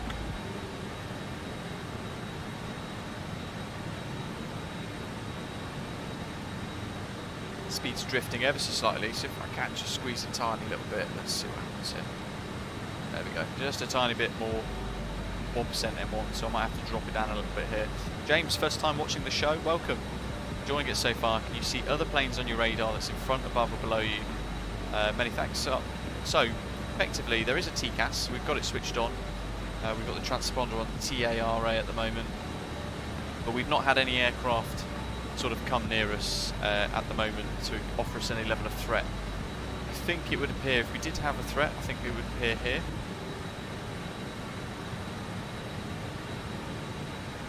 But we've not experienced it yet, so I'm not entirely certain, to be honest.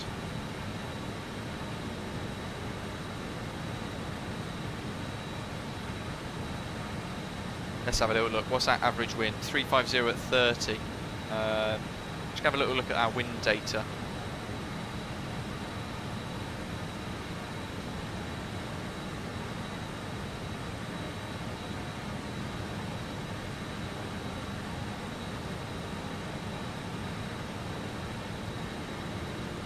Epoch, wind 013 degrees at 44 knots.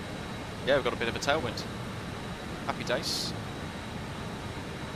Yeah, it's telling us that estimated fuel on board should be 4.8. I'm just going to do a quick check of everything in the overheads as well. Making sure that it all looks pretty good, pretty normal. And then, let's have a little look. Centre tank's empty.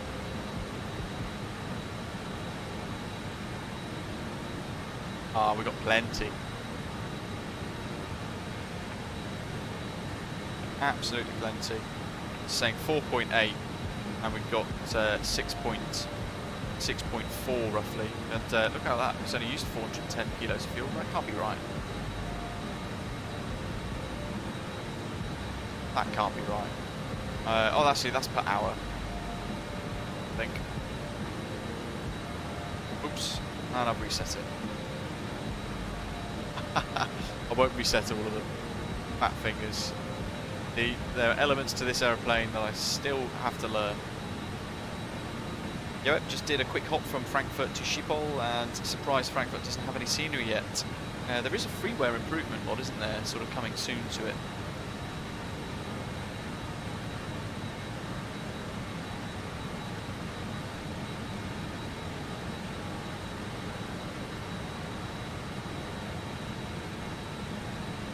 Right, where are my frequencies for things? Quarter 3 Victor. We've got ADX 384. Let's put that down here.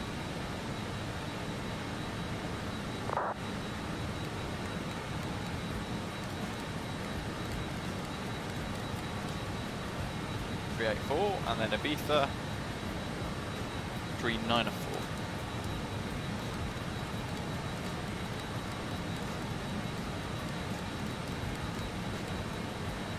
Great 4394, nice and easy to remember. What have we got here as well? Ibiza VOR 117.8.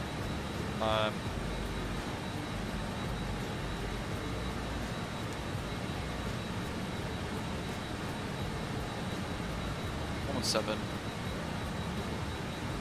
decimal 8. But actually, what we probably want to do as well is make sure we've got the ILS stuff fitted in, plugged in properly. So treble 11, treble 11. I'm going to stick it in here as well. 11. Lovely. Course-wise, 061.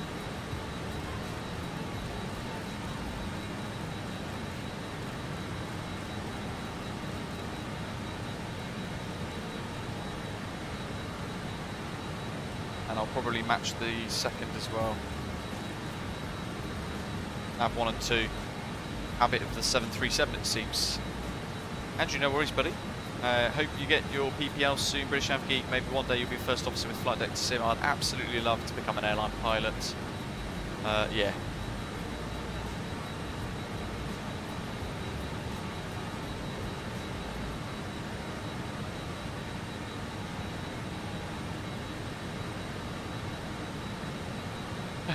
Robbie, speed brakes on this thing are like opening barn doors, but geez, do they do a good job of slowing the aeroplane down. Absolutely. When we do touchdown, well, in fact, when we're almost about to touch down, as we cross the threshold, we're going to deploy the air brake, and it's going to jettison or open up the tail of the aeroplane effectively, which is where the speed brake lives. Very quirky feature of the aeroplane. It's going to go out, and then we've also got one other click spot here down to lift spoiler. So we cross the threshold, we're going to deploy the air brake, so it's fully extended, and then as we have weight on wheels, we touch down, and then I'm going to click my spoiler keybind once more, and we'll then deploy the lift spoilers as well, at which point we'll get the lights and things pop up here too. This is the first time flying this for about a month and a bit, so looking forward to flying the approach, seeing how it goes. Hopefully it'll be nice and smooth.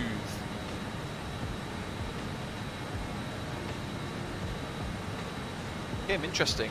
Are they configured for the CC? Spotting Tel Aviv. Good afternoon to you, buddy. Aaron, my first flight, I was looking nervously at the end. Rapidly receding runway on takeoff roll with flaps 18, and it seemed to take forever.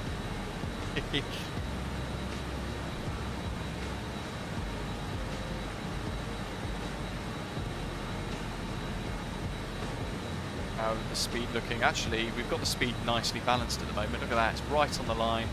Again, there's no auto throttle, but we've actually sent, I think we can call that 83% M1 on the throttles, and everything's quite stable. TGT 570. Very nice. The ILS as well will flick the little yellow dial there to nav to get closer.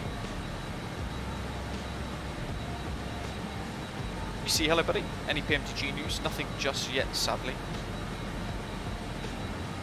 We are still waiting for any announcements, but do monitor the websites, the PMTG official forums, to get the latest data from them, the latest information about when the wonderful 737 is going to release. Whoops, okay. There we go.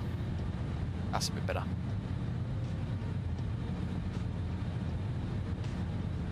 Nerd, yeah, it's like deploying a parachute almost, isn't it? It's great.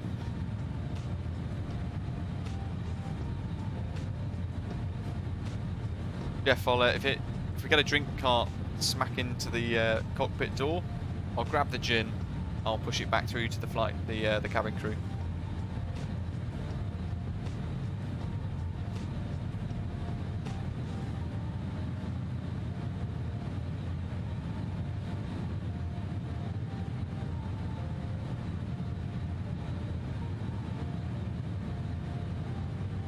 What do you say is more stable for the long hauls? The salty 747 or the headwind A330? Spotting Tel Aviv's asking.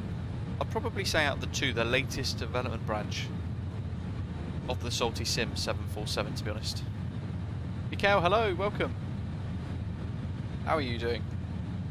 I'll have a quick load up on the PMTG forums just to see if anything has gone on there today, but I don't think there has been. 30th of April was the last update on the sticky.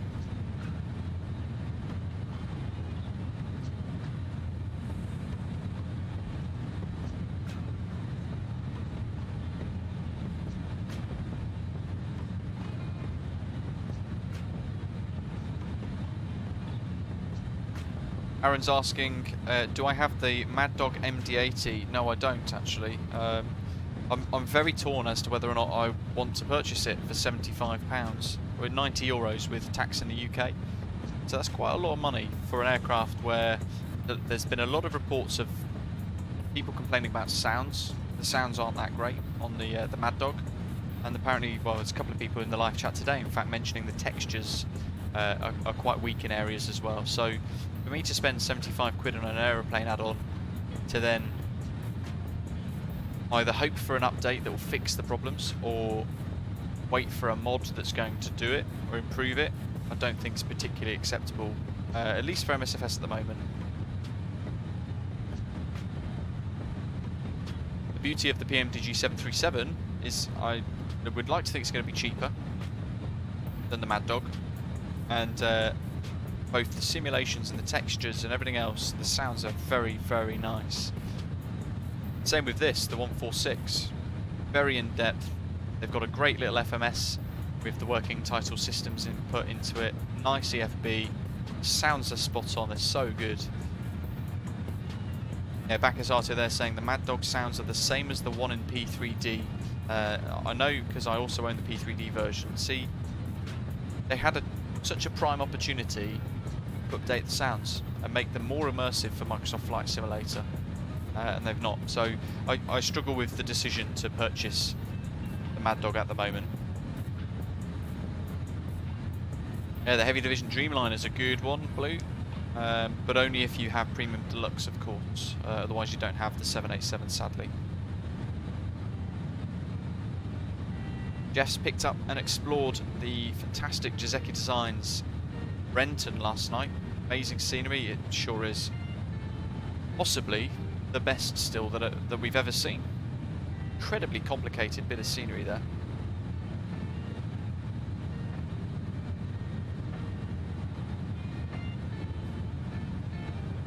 Dave says, I've got the Mad Dog, and although it's a lovely challenge, I like the CRJ and the JustFlight 146. It's a letdown by textures and sounds, so it was almost like it was rushed at the end by Leonardo. Yes, it's a bit of a shame, isn't it? Nobody likes to see something rushed out to kind of beat other developers or anything like that. PMDG, they're going to release the 737 when it's ready. JustFlight, they've worked really hard on completing this particular aircraft, the 146, getting everything sorted. There's been a couple of updates as well, which is fantastic. Shows that they're committed to supporting the project, the product, and all round this is a fantastic package, and it's only £49.99 British pounds as well at the moment. It's a really cool price. You get the 100, the 200, the 300, a couple of different cargo variants. You got the RAF VIP transport variants as well. Lots of liveries. Very enjoyable aeroplane. A great fun to learn as well. I reckon we can maybe drop. I wonder if we can try and get the M1 down to nearer to 83 bang on. Oh, tiny little tweak. Just let it settle. I reckon that'll do. Keep an eye on it. Marcin, welcome. Diffuse asking, any estimates on the PMDG 737 price? No, nothing yet, sadly. Blue, I do have knowledge of what's happening with the Flybois A380, but I'm sworn to secrecy until Flybois are ready to announce it to the world. But there is a long way to go, so don't be hyped for it too much yet. It's probably still about a year away at least. Black Beans Wellington, Lord Pencil, is beautiful. We enjoyed that actually as a bit of a preview stream a few weeks ago. We flew the Flybois A32NX into it from Queen. What did we do actually? We did Queenstown to Wellington, Wellington up to Auckland. Beautiful. Peter, first the Concorde. You need a degree to fly the 146. You know what? I actually think this is simpler. Once you understand the flows and you understand what some of the buttons do, you can kind of work the rest out over the period of a flight. Riley, good afternoon, buddy. Really good. Thanks for asking. I hope you're okay. Ron, are the guys already painting the 146 in Osprey colours? Yes, Tapsy. On a bit of a holiday at the moment, but when he's back, he's going to be painting this, hopefully the 300 variant, and that's going to have an Osprey regional retro style livery. Not quite sure how it's going to look at the moment. We're going to tweak it and come up with a few ideas, maybe a little bit more akin to how the DC6 livery is, and then we're going to create an Osprey World cargo version for the cargo variant as well, maybe the 200 cargo version. be super busy because we will then have the PMTG 737 to paint as well. We'll have an Osprey Airways 737 paint to come along as well. Yeah, by the way, how do I get the weather radar on Volanta? Superb question, Yoann. So, there we are, Toulouse down below. Hello, Hoods, yeah. App settings, scroll down, and you want weather on. You can update the nav data as well through Navigraph things by clicking load nav data. You can put 3D mode on as well, and it will give you a bit of an overlay of your climate things too. And if you want to turn Volanta pilots off, you can hide all of that too. So you only have VATSIM traffic, vice versa. That's our route for today and all of our data as well, showing our fuel on board, our alternate to Barcelona plus our final reserve fuels. And then we're working through, and as we're flying along, we would ordinarily be sort of having a look at the waypoint. And we would be checking the estimated fuel on board of the aeroplane to make sure that our fuel burn is correct. Our fuel burn at the moment is slower than the estimates, so we've got more fuel than we need. But I'd certainly rather have too much fuel and fly a slightly faster approach than have not enough and not make it. Cool, hello, welcome. Just thought I'd log on quickly while you're live, Luke. Love all the content you do, very informative and interesting to hear stories from the job. You should really trademark the phrase, oh look at that. Is that one of my sayings that I keep saying? Oh dear. I think I'm going to have to create another emoji, I think. Or stick it on a t-shirt for you, Paul. Oh, look at that. No worries. Have a good day. Thanks for tuning in, buddy. Appreciate it. Here, wanted to play on the Xbox, but only works on Xbox X and S. Oh, that's not good. Ryan got COVID. I went through that 2 weeks ago now. Have a cough that sort of persists and comes back every now and again. But it's not too bad.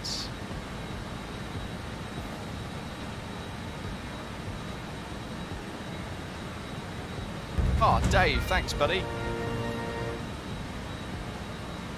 Got to get back to work, but here is a little tip to get yourself a pint for your model matching hard work you done. Thanks again. Dave, you're most welcome. That's really generous of you. Thank you very much for your super chat. Really appreciate all the support. And you're most welcome as well. I'm glad you're enjoying the AIG model matching that we've done as well. It's always nice to hear some good feedback. Commentator, yeah, that's the other one. Good grief, and P-Soup as well, of course. Don't forget, we've got the new members emoji for P-Soup too, when we're flying through those horrible murky conditions. In fact, I was check out my Instagram. I put a video on there the other day. I was flying in P-Soup for real.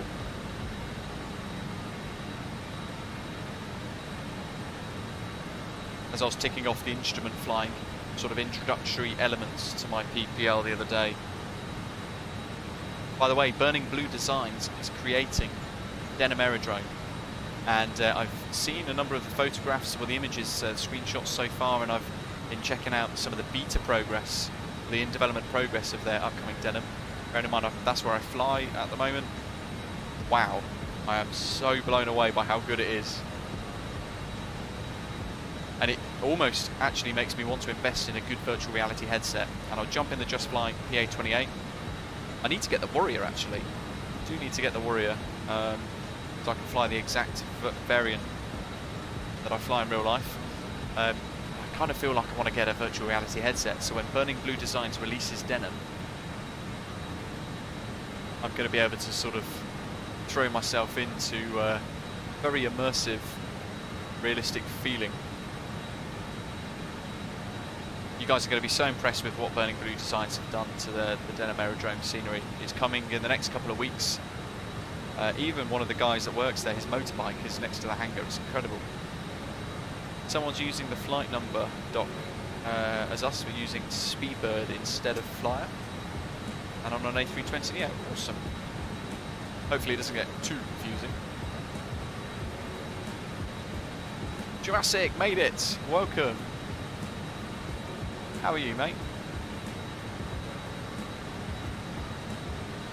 If you are tuning in the background, perhaps for the first time, then a very warm welcome on board to you guys. Hope you're loving the content so far. Please do smash the subscribe button and give us a little like as well throughout today's live stream too. Hopefully we can get to 200 before we get to sunny Ibiza. And I'm not going to sing that Ibiza song. There's the Pyrenees. ETAR, LEIB. Let's see what's going on in Ibiza at the moment. Winds are 0 degrees and 7 knots. Variable between 050 and 140 degrees. All the 9s. Clouds at 2,000 feet. The temperature is 21 degrees Celsius. Dew point 13 degrees and a QNH 1019er.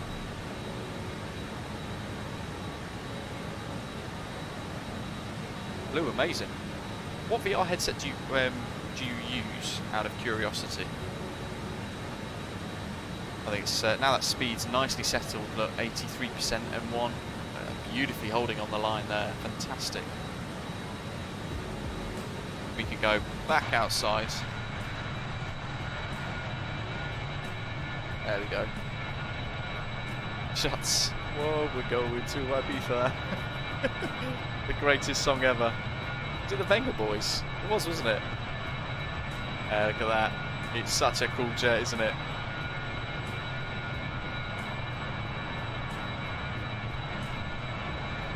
Here's a fun story for you guys. CPR last night, yesterday at work. Managed to get them back. They came back around.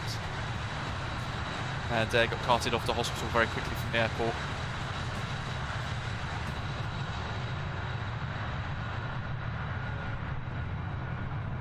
So certainly, Flight Sim is always a nice little break away from the realities of work and things, and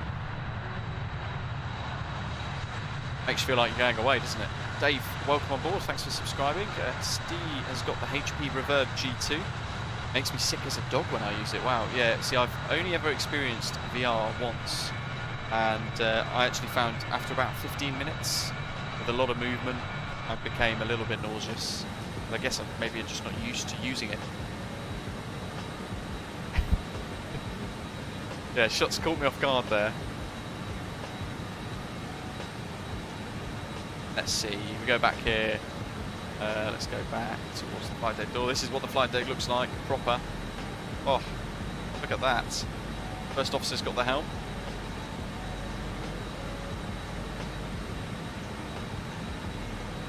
Yeah, thanks. I've done it plenty of times. Usually they don't wake up. So it's always nice to see when they do open their eyes and sort of grab for the tube I'm sticking up the nose.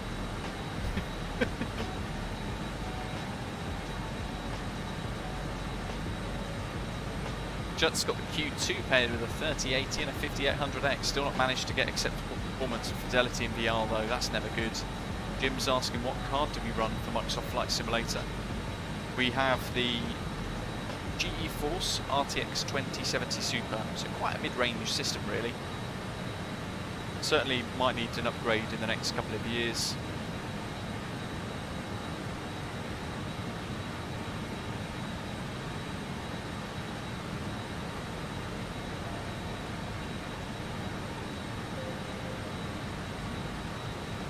Okay, you can see throttle position number 4 is ever so slightly out of sync with the others. In fact, they're all ever so slightly. This is what I love about this.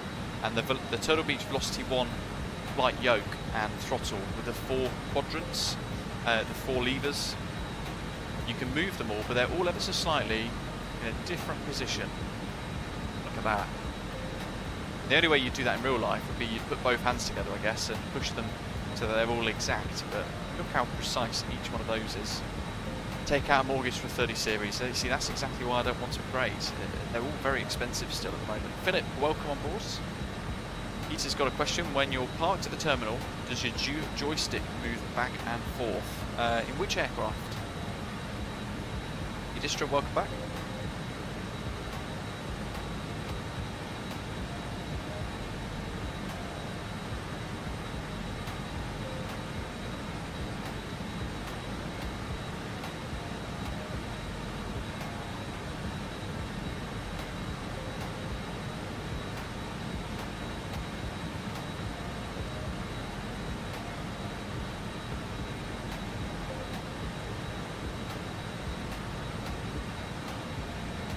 And the 146. I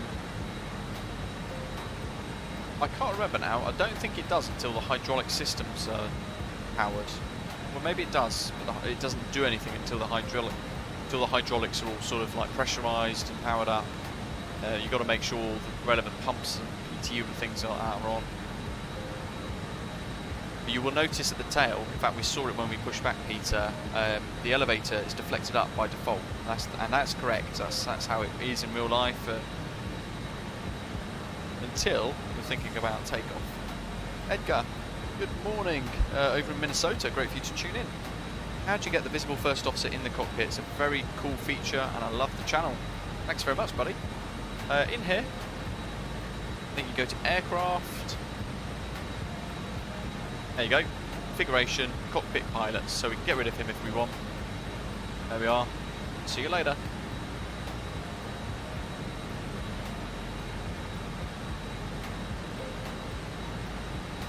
See, now that is a cool view. Look at that. Look how fantastic that looks.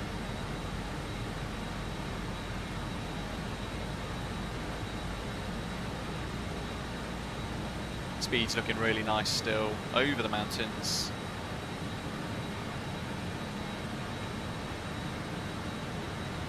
Peter, that's what I'm doing wrong.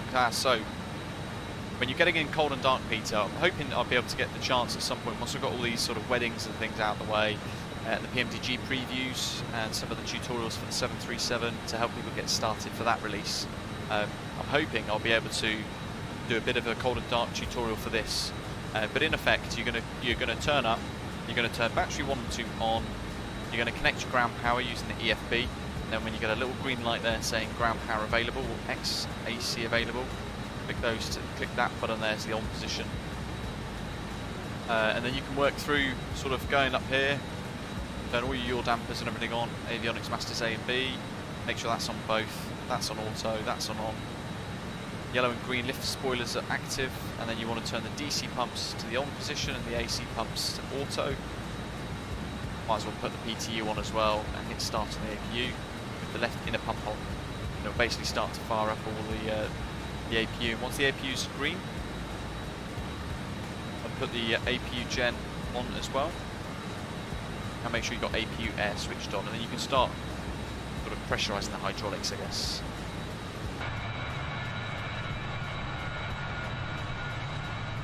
Look at that.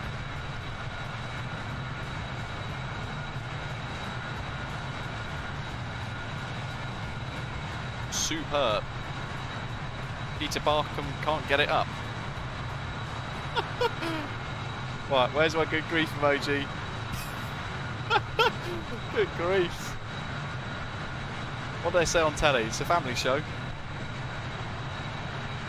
Jurassic wants some earning big buck after the course of beginning a 30 series in a VR headset. Very nice. Robbie saw V1 the 146 into Paro dusted the rooftops of the houses on the hill just before the hard left in the threshold. Wow, it's very high altitude for the aeroplane, I guess. The question is, did he have the APU on?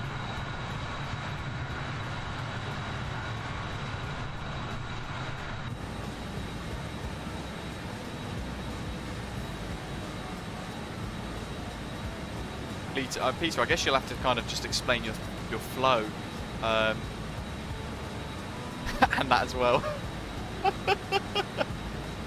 Fantastic. You need to make sure you've got fuel. You need to make sure the inner pump there is on, and you can check things like the battery systems. You want to, I don't know, let's say APU's off at the moment, isn't it? So let's turn that off. Really appreciates all the hard work. Small tip: keep doing what you do. Cheers. Ron, thank you very much, buddy. Can you guys hear the announcements, by the way, when people do tip things? Is it good volume? Is it too loud still, or is it too quiet? Because I have tweaked them based on a lot of your feedback. Ron, really generous of you, buddy. Thank you very much. £10 tip there. Really appreciate the support, and thanks for your kind words as well. God, now I can see the live chat. Basically, click onto APU Gen, and if it's off at the moment, it's not going to be generating any power, so you can see it's on 0. Gen 4 is on, so we've got green and green, and Engine 1's generators are on as well, so green and green for that too. Standby inverter's off. external AC, which is your ground power. So if you connect your ground power unit, you'll see, if you tick both of those to the bottom here, you'll see them both with some sort of power readings.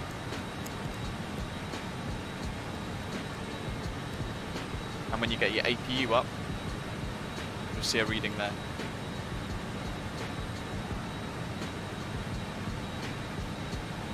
Oh no, a bit loud. Hopefully a lot quieter than it was previously though.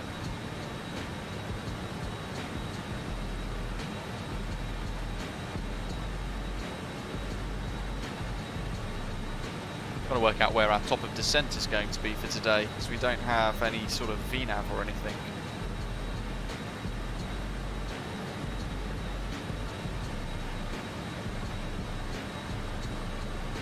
Quarter 3 Victor, how many miles is that? 40.6 from Corda, 12.2, 37.5, wow. Okay, so after Corda, we've got top of descent. Lovely. Take it.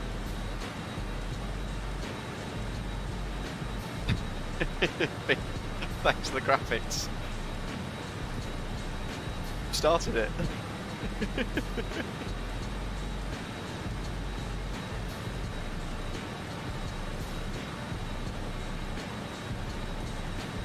Readability 10. See, that's the funny thing, because I can barely hear it myself. I'll turn it down a little bit more. Aaron, anybody else having the fly-by-wire ignition switch flick back and forth with the TCA quadrant all of a sudden? I think there's something, someone mentioned that the other day on Discord. They said there's a sort of mention of it on the official MSFS forums. Doc's set preparing stand 17 for us. Stand 17. Remember to enter the stand facing north. Okay. Telling me that with like an hour to go. Definitely will have forgotten that. Absolutely will have forgotten that. I'll try not to, I'll try not to. What have we got? VOR.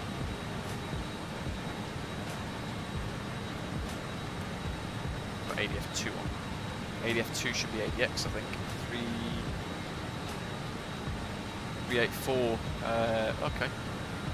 So it's ADF1. In fact, we're booked 7A. Active for VOR1. VOR2. We'll use ADF2 as well, so we'll pick up both of those. Peter's chasing us down in the Concorde now.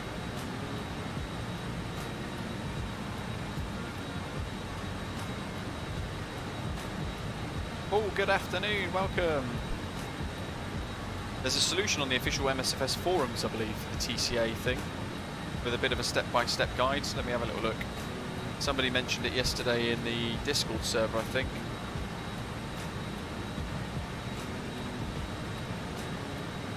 Let me find it. See if we can work it out. I'll put, if I can find the link, I'll put it in the live chat for you guys that are struggling with the TCA. I've never known it. This is exactly why I don't own it, by the way, because there's just been so many people with so many problems with it continuously since its release. Which is why I'm loving my Turtle Beach Velocity 1 flight instead. Much, much, much, much better. Well impressed with it. Loving every second of it so far. So I'm guessing it's going to be in the community support tab. Let's click into here.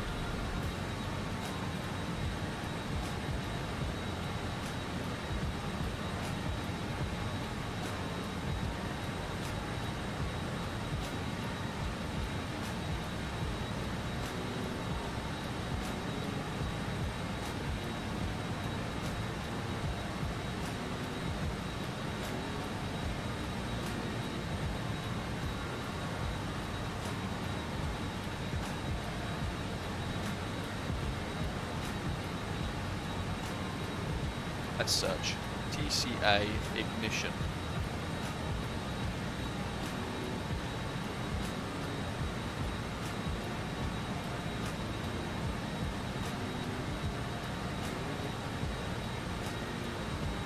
There you go. So the link is in the live chat, folks. So that is to a post called, when the official Microsoft Flight Simulator forums, a post called "The ignition key moves by itself intermittently." And there's a lot of people saying the same thing.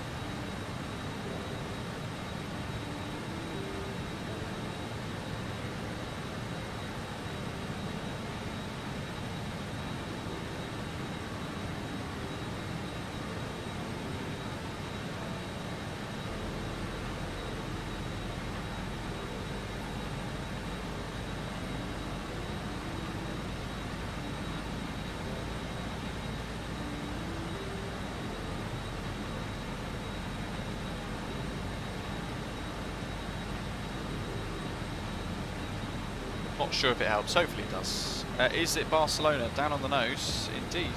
Just down below there, can't quite see it. Maybe if we can go a little bit further back. There she is. That's in VFR's Barcelona, some of the best scenery in Europe. Alongside JustFlight's Palma de Mallorca that we're going to be flying over as well. On the way into Ibiza, SimWings Ibiza, for our arrival destination today.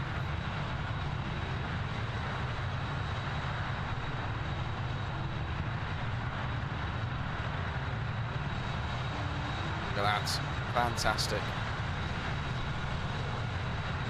Yoink. Take a little screenshot.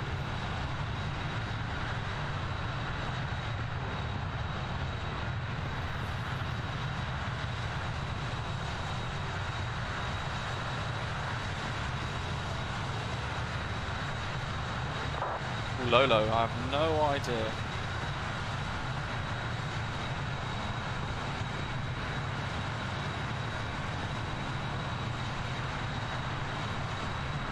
It should be around minus 52-ish degrees Celsius at this altitude.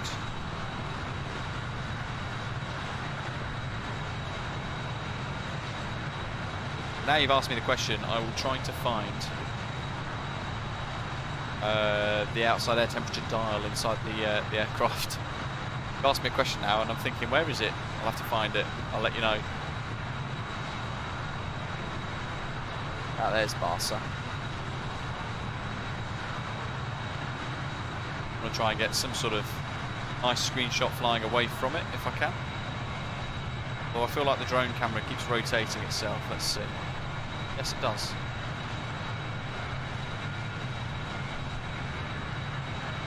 Oh no, currently flying over Valencia now. On my way to Ibiza. Fantastic. On VATSIM. We will see you there. Look at that for a screenshot. Absolutely wonderful. Fred, welcome. Enjoying the MD-80 by the sounds of it.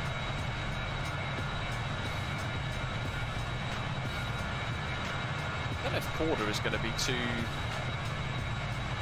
close, but it's still like 80, 90 odd miles to go, so perhaps not. More screenshots added to Volanta. About Benedict 9 rebound ignition incorrectly for the TCA. Absolutely. By the sounds of it, a lot of people are having that problem.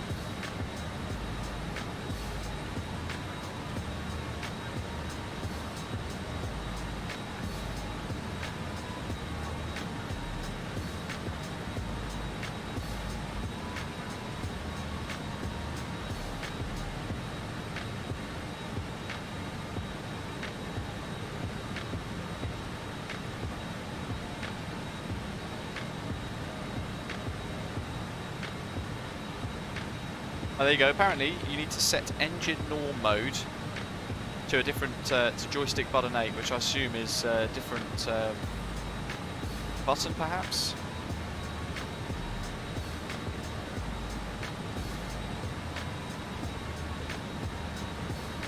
Or if you're having the problem and you've just purchased the TCA, send it back, get a refund, buy a Turtle Beach Velocity 1 instead.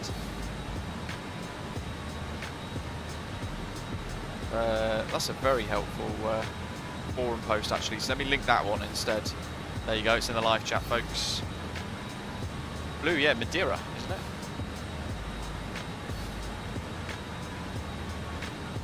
What's next? Border. Lovely. And I'm trying to think off the top of my head how to get this bird down. I'm thinking it's got to stay on sync mode. There's the outside air temperature. Yeah, minus 52-ish. Perfect. It gets to a point where it can't really get any colder. There's our cabin pressure altitudes.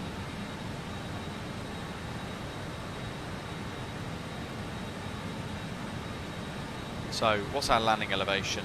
Airport elevation 24.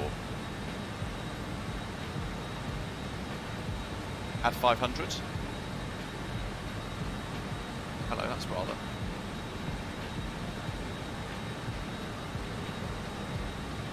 There we go, that'll do. We'll leave it on automatic. How are we doing on speed check? It's actually, bizarrely, crept down a little bit, so let's add a bit more. Throttling.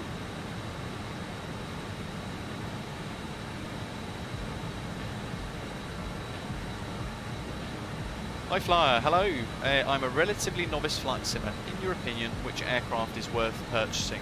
The Aerosoft CRJ or the JustFlight BAe146? That's a mega question. Well, which one would you prefer? They both require a lot of learning and getting used to. There's a lot of manual systems involved in both, but this is a little bit more manual and a little bit more hands-on than the CRJ, especially with the 4 engines as well.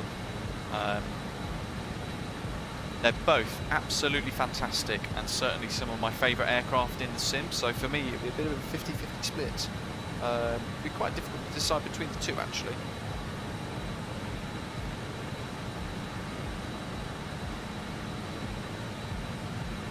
It depends what you would like to see out of your own sim experience, I suppose.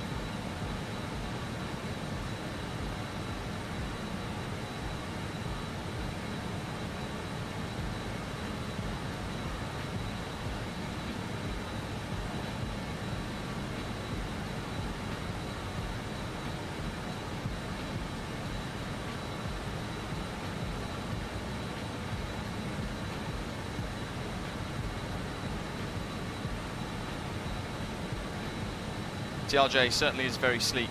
This has got some rather funky looks to it. 15 miles I think means we're almost at Corda, which means that we're almost at top of descent. So let's go to,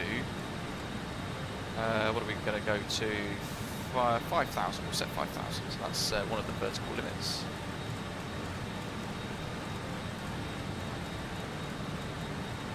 Looks, how'd you get it to set speed so well? So, the kit is very similar to the CRJ, and I've done a tutorial for the CRJ setting N1 in cruise. Because it has no auto throttle, we will have to just sort of make a power setting, or set a power setting with the throttles, make sure that it's, well, nice and simple, I guess, make it nice and stable.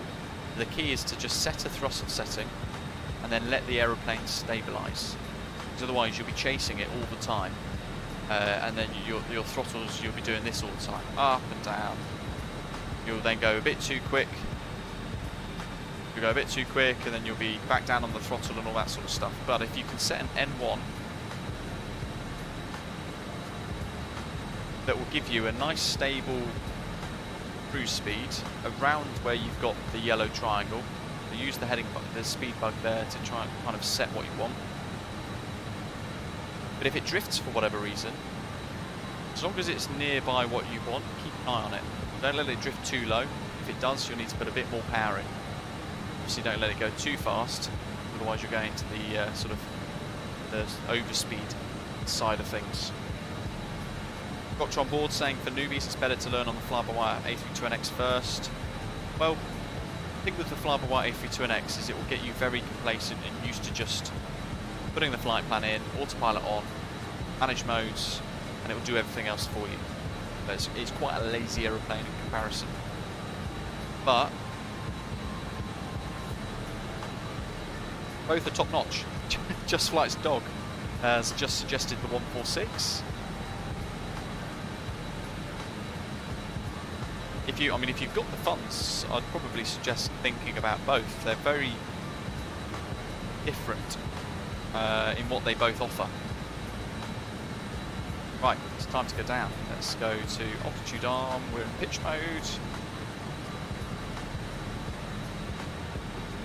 And I'm just going to click the trim down slightly just to get the nose to settle into a bit of a descent.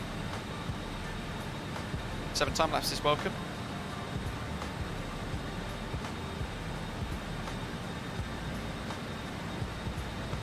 And I'm trying to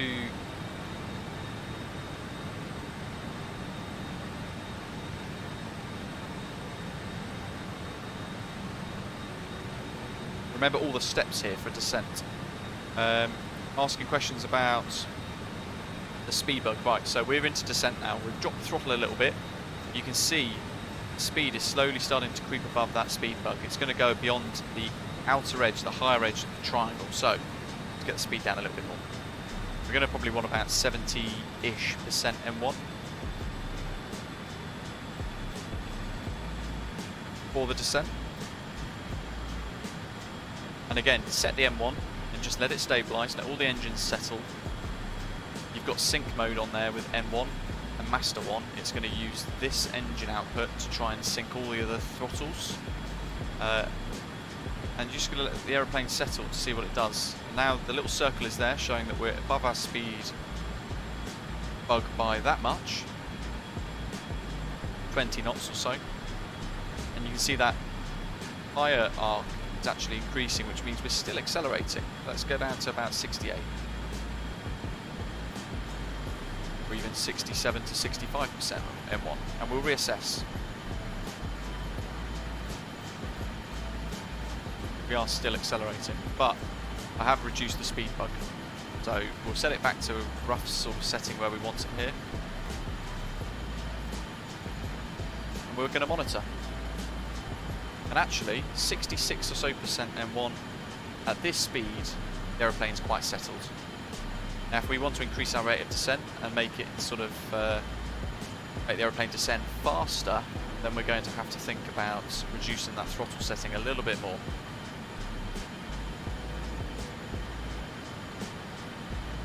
Yeah, the PMDG 737, absolutely adore that aeroplane. It's remarkably good and fun. Really immersive, very complex, great fun to learn. Looking forward to jumping back in that. And I'll tell you what though, we've been flying for 2 or so hours. Palma de Mallorca is on the nose. And this has been so good.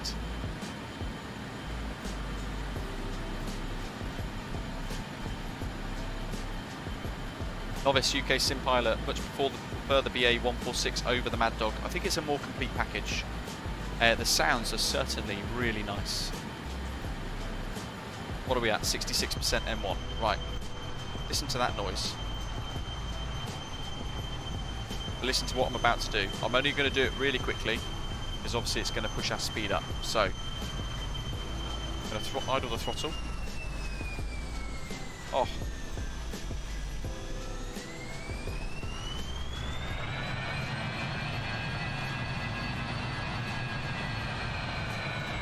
How about that? It sounds good, doesn't it? Big tick for the sounds. Absolutely remarkable. Let's get the nose down a little bit more. We'll set about 60% M1, I think.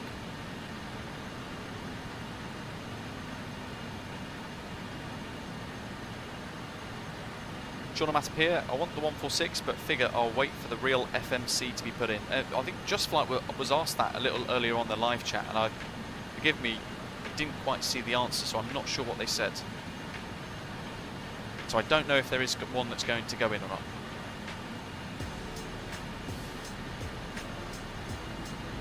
Ian, I haven't got the MD-80 myself. Not really ticking the right boxes for me at the moment. Sounds, textures and things missing. Mikkel, no, not a single change to my settings, which is odd, isn't it? Because it's obviously just a Microsoft Flight Simulator memory leak issue. Yeah, really weird. Robbie, I believe so. ADX, what are we tuning actually? 75 miles to go for that. What are we on? 384. Oh, by the way, look what I've just found. Look how cool this is. There's a click spot here. Oh! Look at that. How cool is that? There's a click spot here. Wow. Get the seat right back. There's some leg room. How good is that? I did not know that was a thing. Look at that. Even the captain. I've got big legs. Let's go right back here. There we go. Give me some space.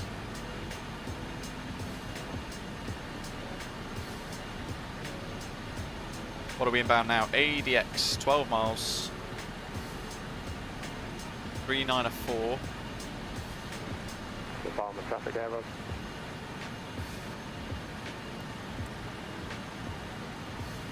$71 miles to Ibiza.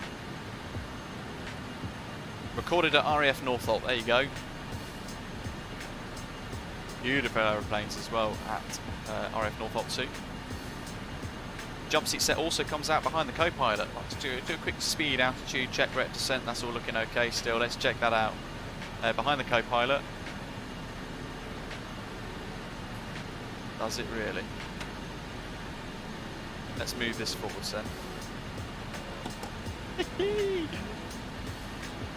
Does it actually? Oh my good grief, it does. How cool is that?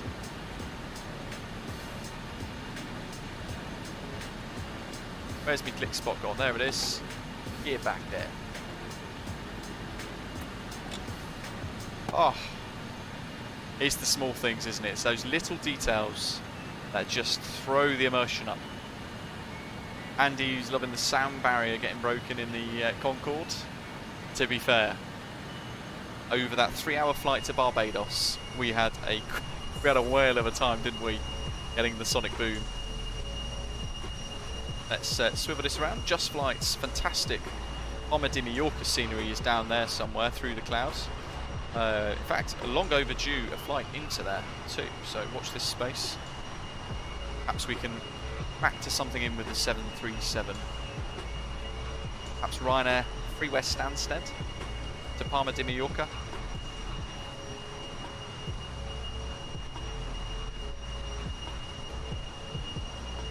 Sure, Sean. Well, that sealed it. Movable seats. I'm going to buy it. There's so much to sort of explore. You know, bearing in mind we were previewing this over a period of a couple of weeks back in early March, or late March, sorry, very early April, before the FMC was even added in fact. 23, in fact, let's get the nose down proper, I think.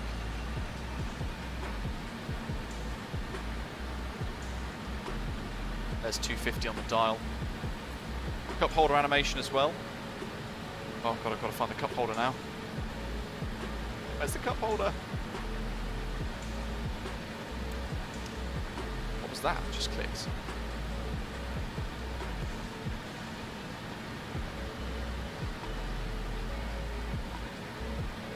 Oh, this is where I wish I was more familiar with the aeroplane's layout for coffee.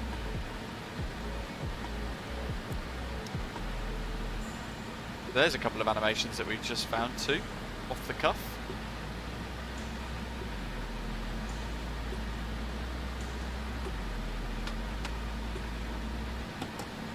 Where's the coffee cups?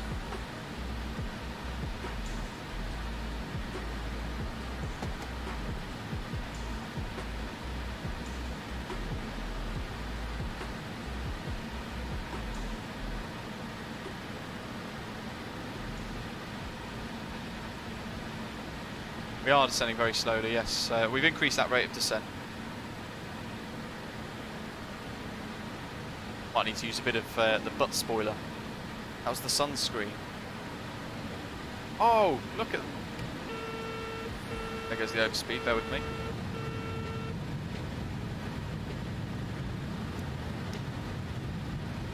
Oh, wow.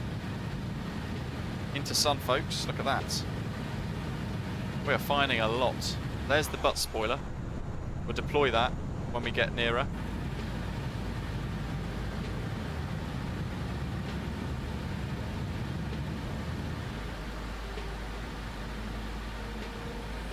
Look at Get the seatbelt sign on. Yes, easily distracted, Gav. Oh, how good is this? The little sunscreen there. I still don't know where the coffee cups are, but I'm having a great time. Where is the coffee cups animation? I know these move.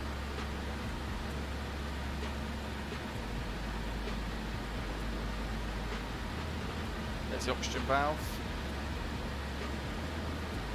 Escape rope is animated. Most likely not. I hope not, unless something went really wrong. Where are the coffee cups? Oh.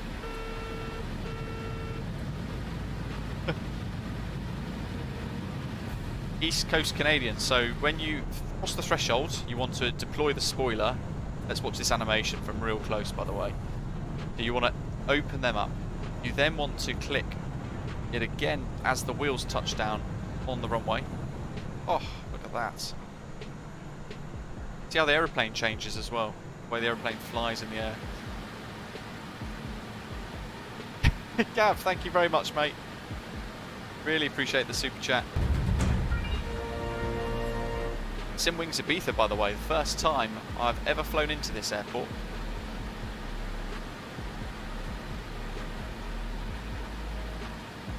We've actually descended a bit too quick now. Got it back on profile though, I guess.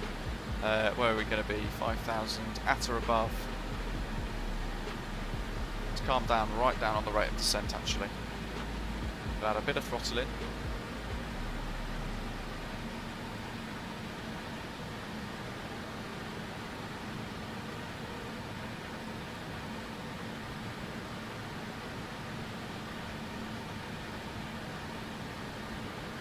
Gonna get some final checks. Met our LEIB for the arrival into Ibiza. Winds 09 and 0 degrees at 8 knots, variable between 050 degrees and 150 degrees. All the nice, few clouds 2000, 20 degrees Celsius for the temperature, and the QNH 1019er. We'll set that now because we are going to descend further down.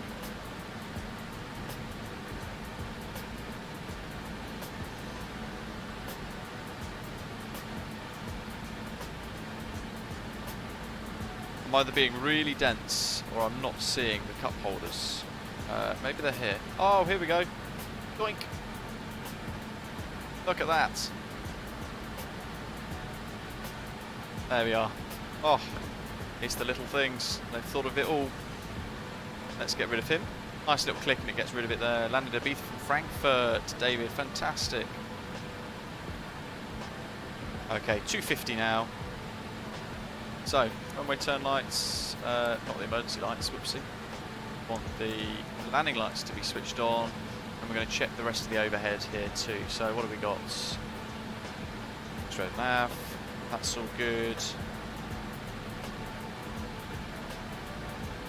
Pack safety air, engine that's all fine. Don't really need any ice protection at the moment. Bus tyres, everything are working quite nicely too. That's all good. Fuels, loads and loads in the fuel.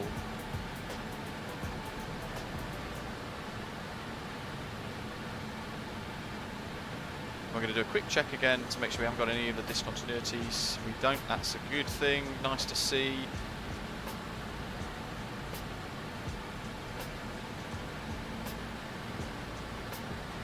And into descent now. What are we going to be achieving? We're past that threshold. Let's go down to 3.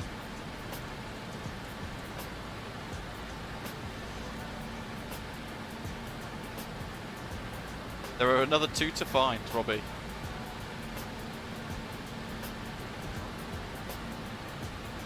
See, now I know what I'm looking for.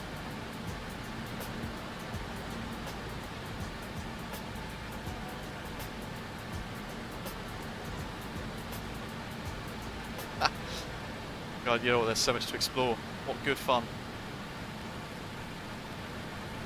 I don't know where that is, where they are. Speed, less than 250, happy days.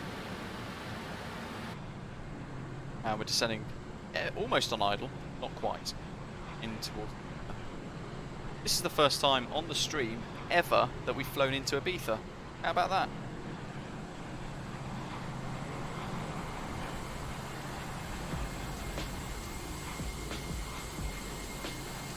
Look at this.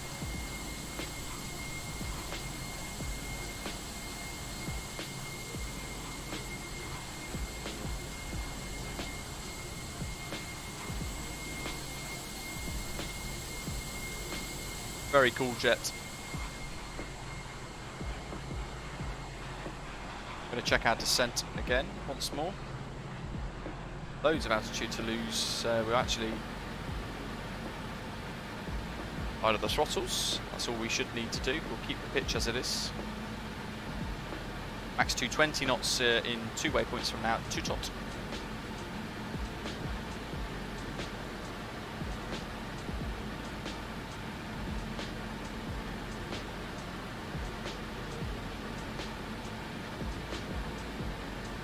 Lolo, are you not using pitch select for climb and descent? So you can, but I like to just, what I'm literally doing is I'm just using the trim to knock it back a little bit.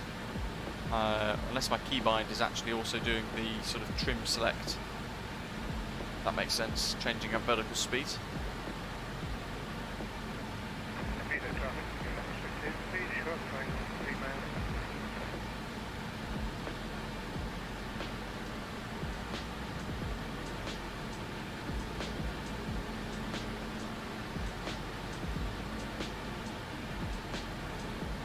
Use descent as well, that in the thrust modulation system.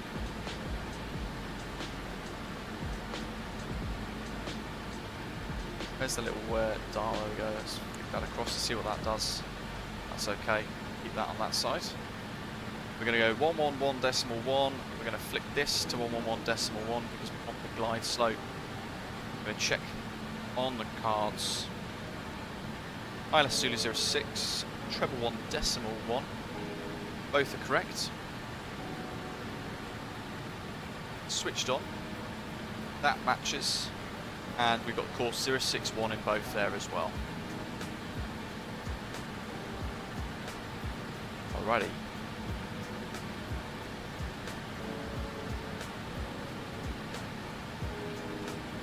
Fuel requirement.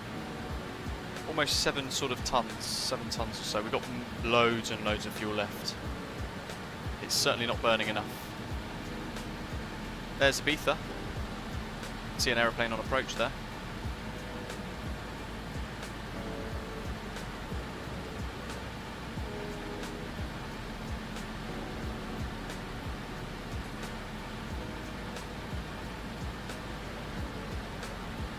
Ibiza traffic.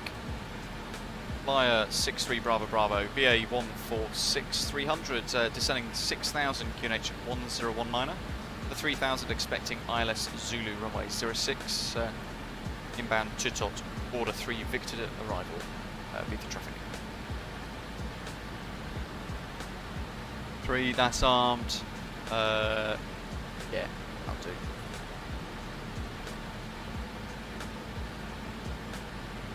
Oh no, of course, yes, thank you buddy. Great shout. Great shout, thanks for reminding me.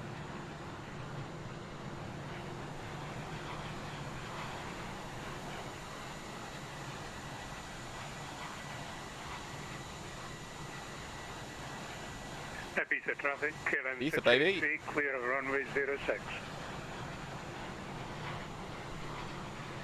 There she is. Actually, our profile has been quite nice. We're about to cross this next waypoint, Tutot above 4,000. We need to be 220 knots max, so let's set the bug.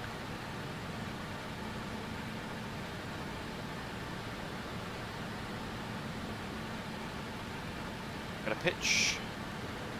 Pretty much leveled off here, which is fine. We're going to let the speed ever so slightly bleed down. I'm going to get rid of the thrust modulation system. This next stage. Arno's on short final. Oh, look at that. There's a screenshot. That's a bit blurry. There's a screenshot. There's Arno. Below engine number 1, I believe. I need to check our thrust in a second as well. Speed's 220. Let's keep it going down. Which button was it? There we go. Where is he?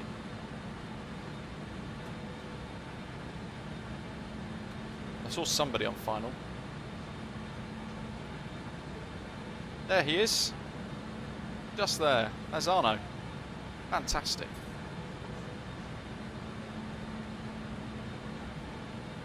Robbie, yeah, the fuel burn is out, but JustFlight have said they will be looking to sort that in a future updates.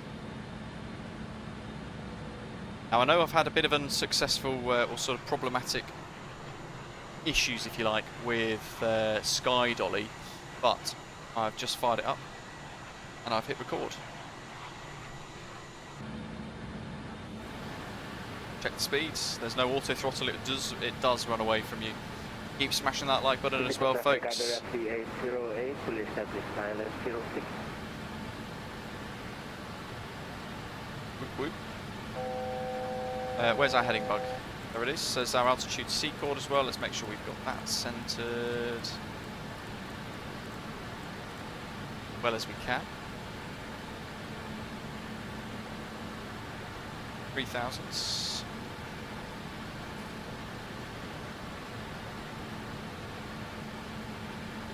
I can see an aeroplane on Volanta. I don't know if they're on VATSIM or not.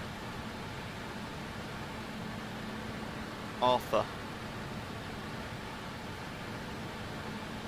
No, it just shows on Volanta. That's fine.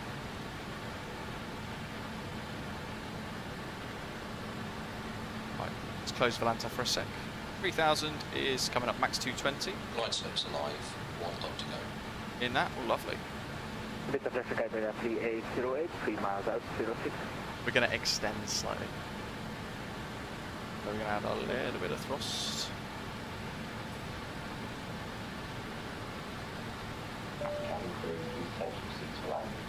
There we are, little click button there. Let's cancel the call. Go, it's got rid of it. Start the APU.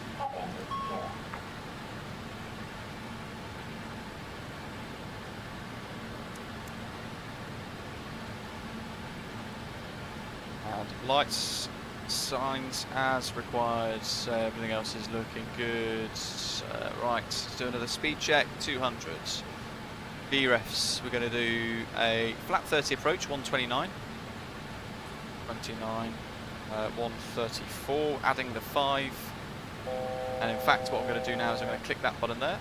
East Coast Canadian, welcome on board. 134.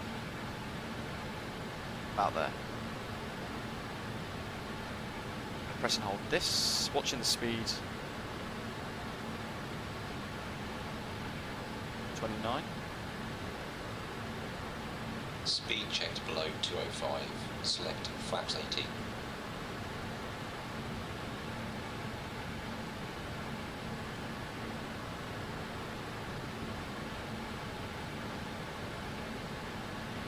Okay.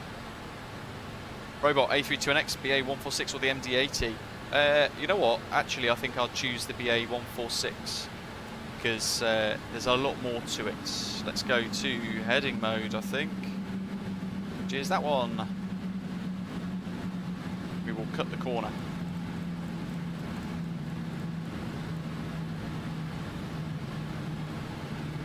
I'm going to try and hold 180.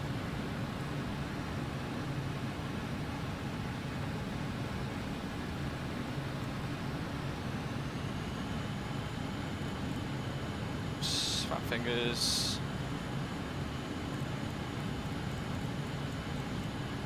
Flick this back onto nav. 1 and 2 are on nav, and we've got both the tune frequencies set.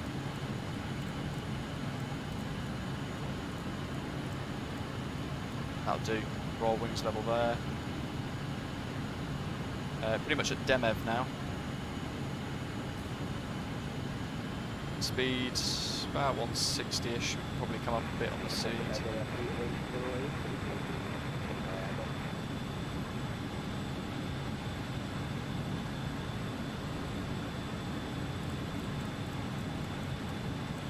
09.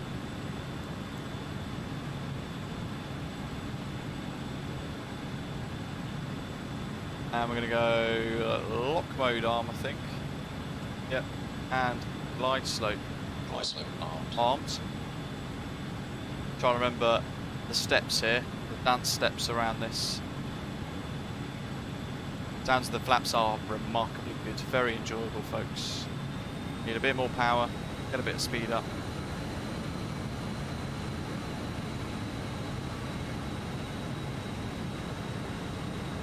There's our localizer, the ILS, in fact it's now moving. So heading mode's deactivated itself, altitude hold mode is selected, and now we're on lock mode, so it's going to fly the heading. It's now going to work to intercept the ILS. Let's get the next set of charts up. And we want 3000, that's going to be our missed approach, 061. Let's move our heading bug with it. BL. Yes, sorry buddy, thank you nerd. Legend, just in time. Thank you very much. Love it when you guys pick up on things I've missed. Ibiza traffic, flyer 63 Bravo Bravo is established ILS Zulu, runway 06, 15 miles to land, Ibiza traffic. Thank you nerd. You know what, I was looking at all of that thinking I've missed something, so I really appreciate that. APU power is available, APU air is on. It's giving us a little bit more beef, a little bit more juice out of the engines now. You guys want to see the next flap animation? Go to the wing. Look at that. I've not flown this in a month. I think it's back course, isn't it? Nerd. Crashed this bad boy a few times, only learned through repeated failure.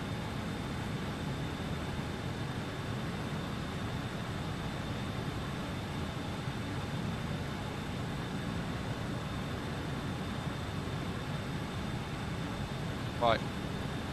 Final approach starts now at Osnock. So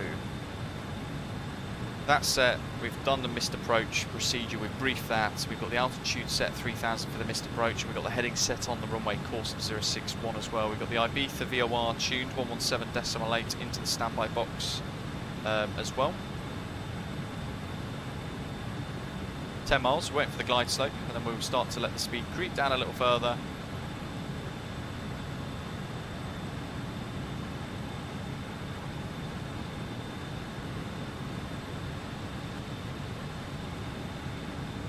Engine air off. Roger.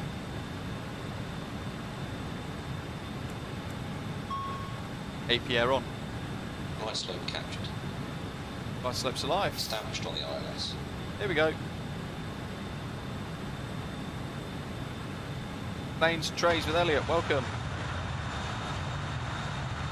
You guys want to see a Pete with Sky Dolly, or do you not want us to risk a crash to desktop? Let's get these gear animations, folks. Gear down. Oh, look at that. Such a good aeroplane. Bring the power down. 2500.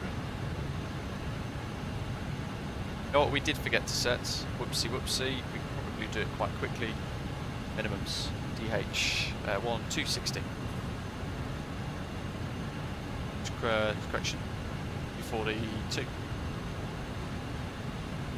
On the run out, might as well use that. That way you guys will hear a minimums call.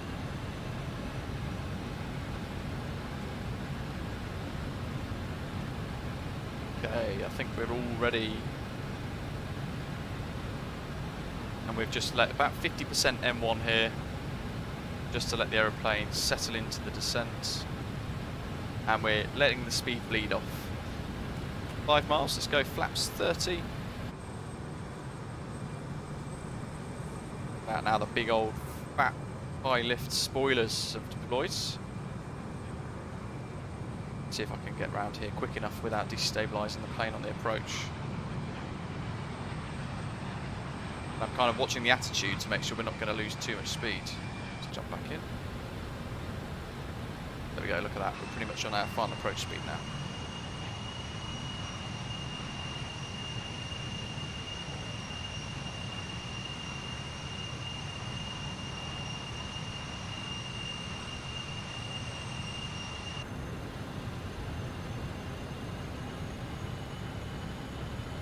Any good replay software out there, one that works good? East Coast Canadians asking. That's a good question, $1 million question almost for all of us on Microsoft Flight Simulator.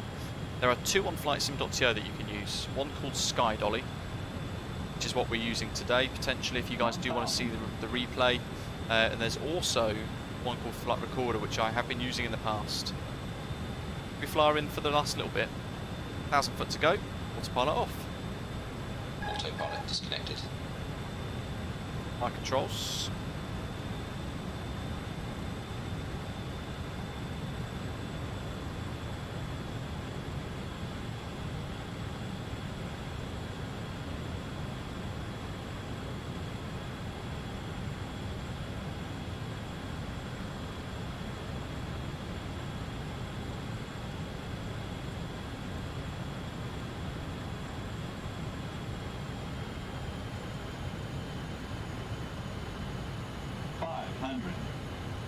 Correction there.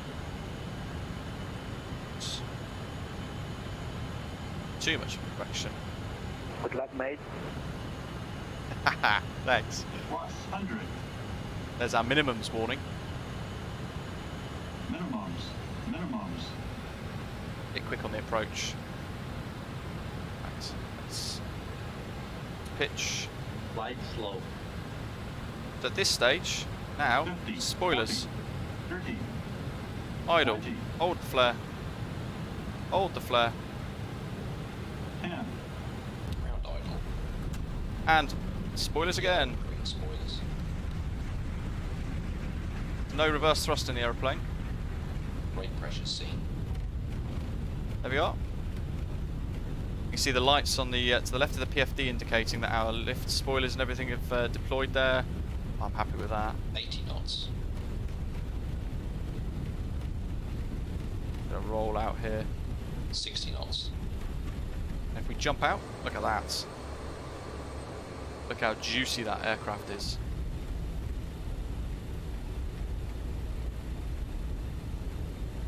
Night Shepherd, watching you fly this today and flying along with my mate who flies this lately kind of makes me want to buy it. It is great fun. It is really good fun. Okay, well, we've just casually vacated, nice and smooth. And we're going to vacate left. Ground spoilers.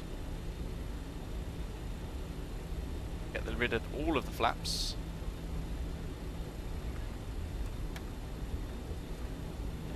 Doctor, indeed, we paid for it all. Ibiza traffic, flyer 63 Bravo Bravo, runway vacated, taxi to stands 17, I think. It's the Ruddy Microsoft Flight Simulator clicking and moving your view issue, which has got us all the way to Ibiza without triggering it. Ah, right, landing lights, runway turn lights, up in the overhead, strobe lights. Ido, hello to you. What do you get for using the landing rate? It's landing rate monitor from FS Hub, and I've done a video on it if it's something that you might be interested in.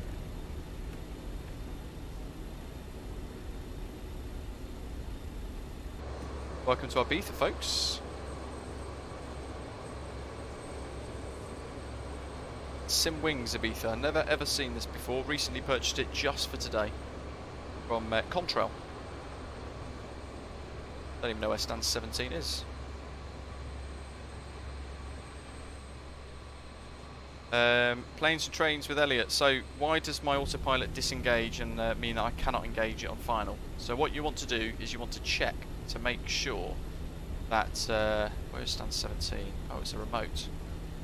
It's a load of rubbish. you want to make sure that you've not set a keybind to AP master off. Facing north, so we're gonna, where is it, stands 17, we're gonna wait for it to appear here, and we're gonna turn in. It's a cool bit of scenery. Can't wait for this with this PMDG 737 as well when it comes. Get rid of those. It'll be on the brakes. Some folks.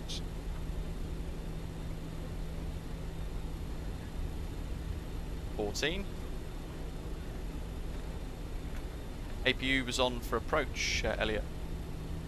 This one. Stand 17. Ibiza traffic para 7 Tango established localizer ILS 06 switching and tower. Turning in.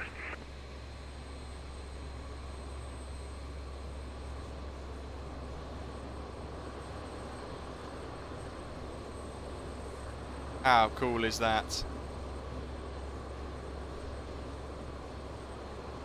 Oh, East Coast Canadian trades. East Coast Canadian, let's hope so. Let's hope so, but I think it might be next week. I think it will be next week.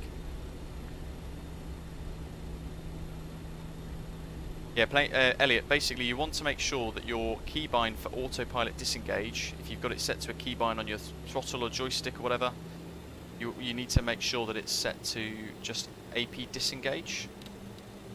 Toggle AP disengage, I think.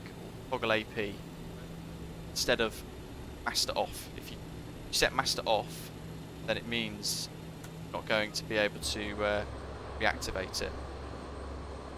That makes sense.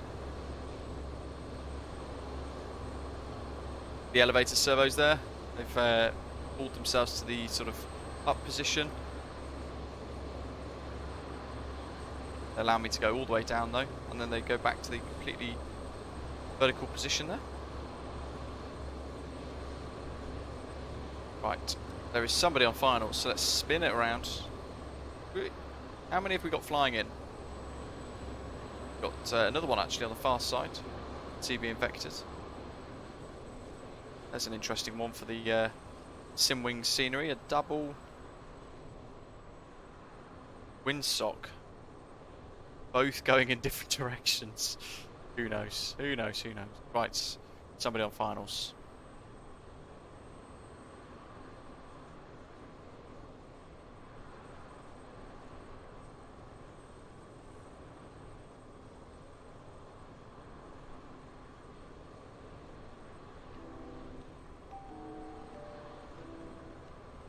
No price announced yet, Jurassic.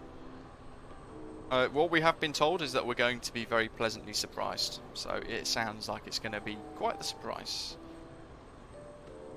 Arno, do you have 146 on your model matching? Not on the sort of the VATSIM one that I've done a little while ago. There's certainly none in AIG, I don't believe. Ron, this is Payware SimWings Ibiza scenery. All the runway length, 2,800 meters in total. So call it 2.7 for usable length.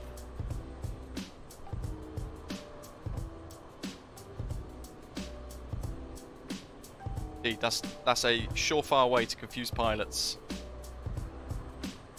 I guess it's the one there though. Not in the circle, otherwise we will get tailwinds. Oh, that has been coded slightly incorrectly. What's this then?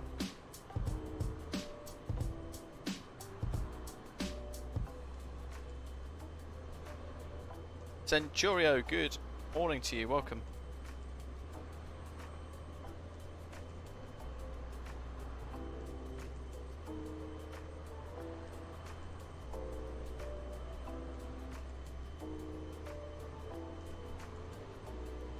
Robbie G says, congratulations JustFlight on this 146. You've knocked it out of the park. It's just so good and worth every dollar. Great to hear that you've been enjoying it. It is very cool. Little Iberia. It's a One World logo jet by the looks of it. And Concorde land there, I have no idea. Oh, that was silky smooth.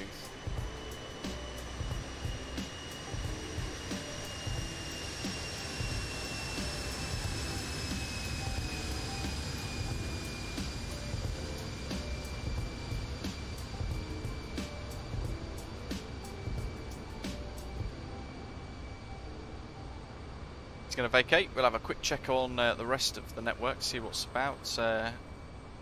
Crazy Mage, BAe146-300 inbound.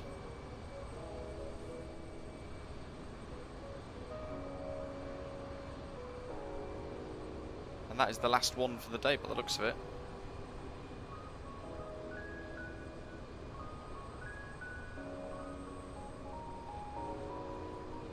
He's going to vacate. That's Cocolada. Fantastic. That was properly smooth. So we've got a couple of aircraft further up. We'll wait to hear them call up. In the meantime, have a little mooch. A little bit of a mooch around Ibiza.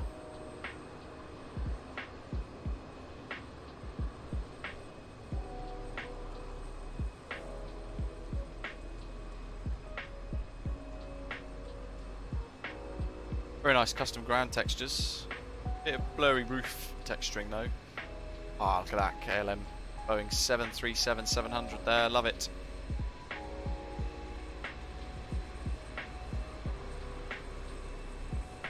Night Shepherd flew in here the other week for a VATSIM event, it was very fun. Yeah, we were supposed to take part in that, but I was on nights and I was so tired I completely forgot that I actually set a little reminder to take part in the event. I think Doctor on Board reminded me, but it was by that point far too late. The party opening weekend thing, wasn't it, on Ibiza's VATSIM controllers.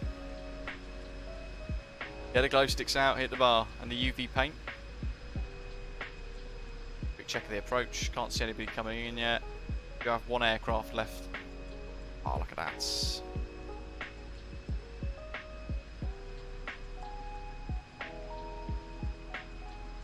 Tower just came online.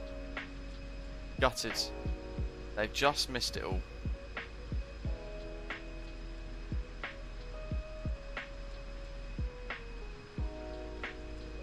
All the links for everything shown today, I believe. I'll just check actually. It should be in the description for today's live stream. In fact, they are. All the links are in the live stream at the very bottom today. How much was the airport? I think it was about £17. I can't remember entirely, to be totally honest. Darren, we're in drone camera mode. What I've done is I've turned the drone camera settings down and I've used the WASD RNF keys to move it around and up and down. And I use the numpads 4862 to sort of rotate left, right, up and down. And I find a drone speed of about 8 and a rotation speed of about 20 gives you a really nice, especially for the smaller aircraft, gives you a nice little rotation of the camera. Especially position to the other side of the runway. We'll watch this other touchdown.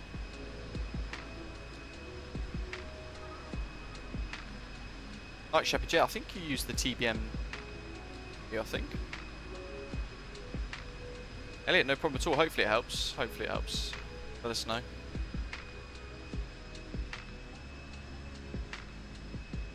Here he comes. You can see him. What do we reckon, folks? Butter or no butter? Night Shepherd, to get the flight number to show in FS Hub bot on Discord, where do you input? Actually, I can show you now while we wait. Thank you for asking. Awesome. Right. You get your landing rate monitor. Bearing in mind you've got your SimBrief profile set up, you go map, route plan, and you need to, in the settings, which is in here, let's see. Preferences, I think.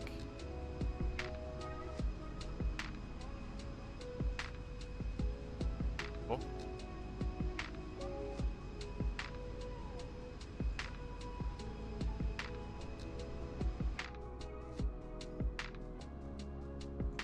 Actually, it's in the landing rate, fshub.io on the website. You connect your SimBrief profile with your username into that. Click it. What it does is then it will find it here. So you tick fetch from SimBrief, and it will link through FS Hub to find your username and your details, and it will pull in your SimBrief flight plan like so, and then you hit set active plan. And what it will then do is as you touch down and you finish your flight like so, and you log it with Osprey Airways, it will put it into the bot with all the flags and the route and things. Very cool.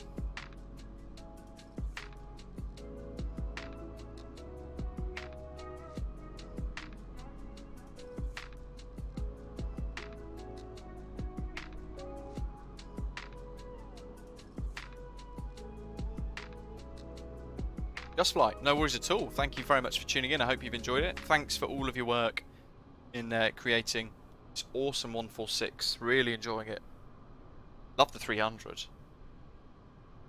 And very much like the sliding chairs as well, the flight deck seats. Very cool. Jurassic's gone for -1 FPM, wow.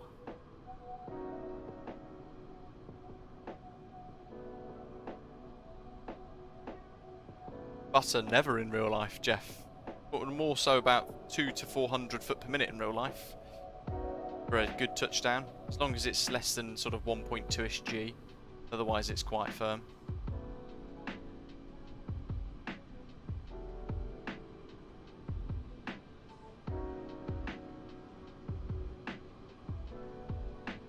There's the touchdown zone.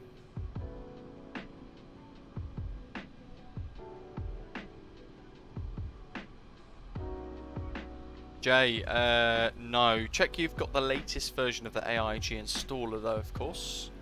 But sometimes it would just freeze. So if that's the case, check your task manager to see if it's still active. If it's frozen completely, via Control-Alt-Delete, kill the process AIG. Oh, look at that. Very nice.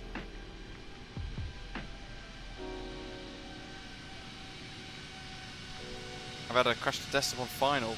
No, we've had to crash the desktop a few other times though, sadly. Right, there we are. That beautiful bird. So we can hit 5, we can jet back. Got to shut her down now, so. Look how much harder to control the drone camera is now we've reset it. But there we go, we'll set that. We're going to go into the sort of main view here. And quite simply, we've got the APU on. Going to go. Having through doors to manual test check.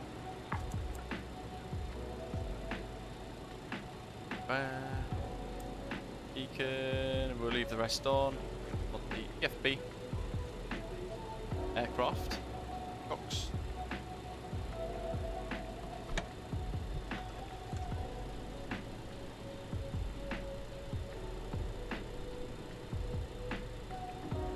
Get them stairs out. That boy. Awesome. Got that Speedbird in the background in a screenshot. Happy days. Max, been with us since 1,000 subscribers. Great to see you stuck with MSFS when many didn't. Now we're seeing the bright side of the sim. Absolutely. You know what? You've got to give these new groundbreaking simulators a chance, don't you? You have to give them a chance. You've got to give the developers some faith. It'd be great if Microsoft Flight Simulator and Asobo had less emphasis on supporting Twitch streamers. Especially when most of them haven't really stuck with MSFS. But it is what it is. And I've loved the sim since we've had it. Since August when it first released a couple of years back. Even with all its problems, we've absolutely loved it. And when you've got aircraft like this now available in Microsoft Flight Simulator, it's hard to think otherwise, isn't it? Look how fantastic it is. What a stunning little bit of hit here. Hopefully you guys have all enjoyed it today.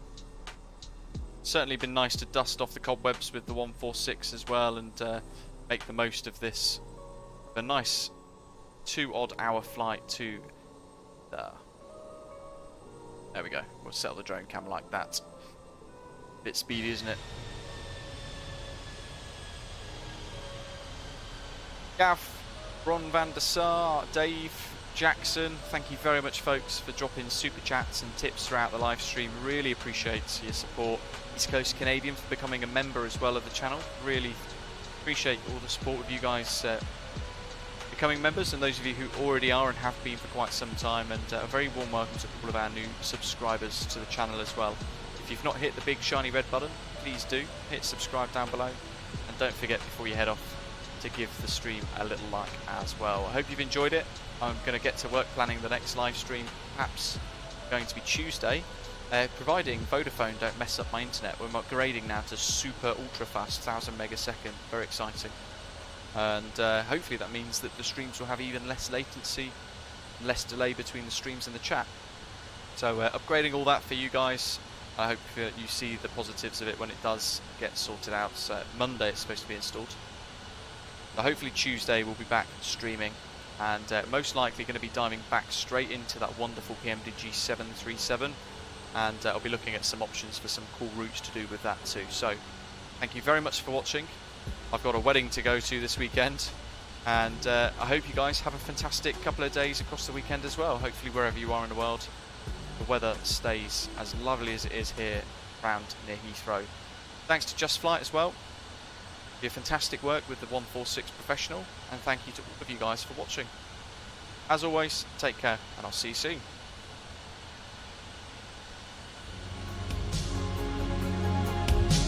Thanks for flying along, everybody.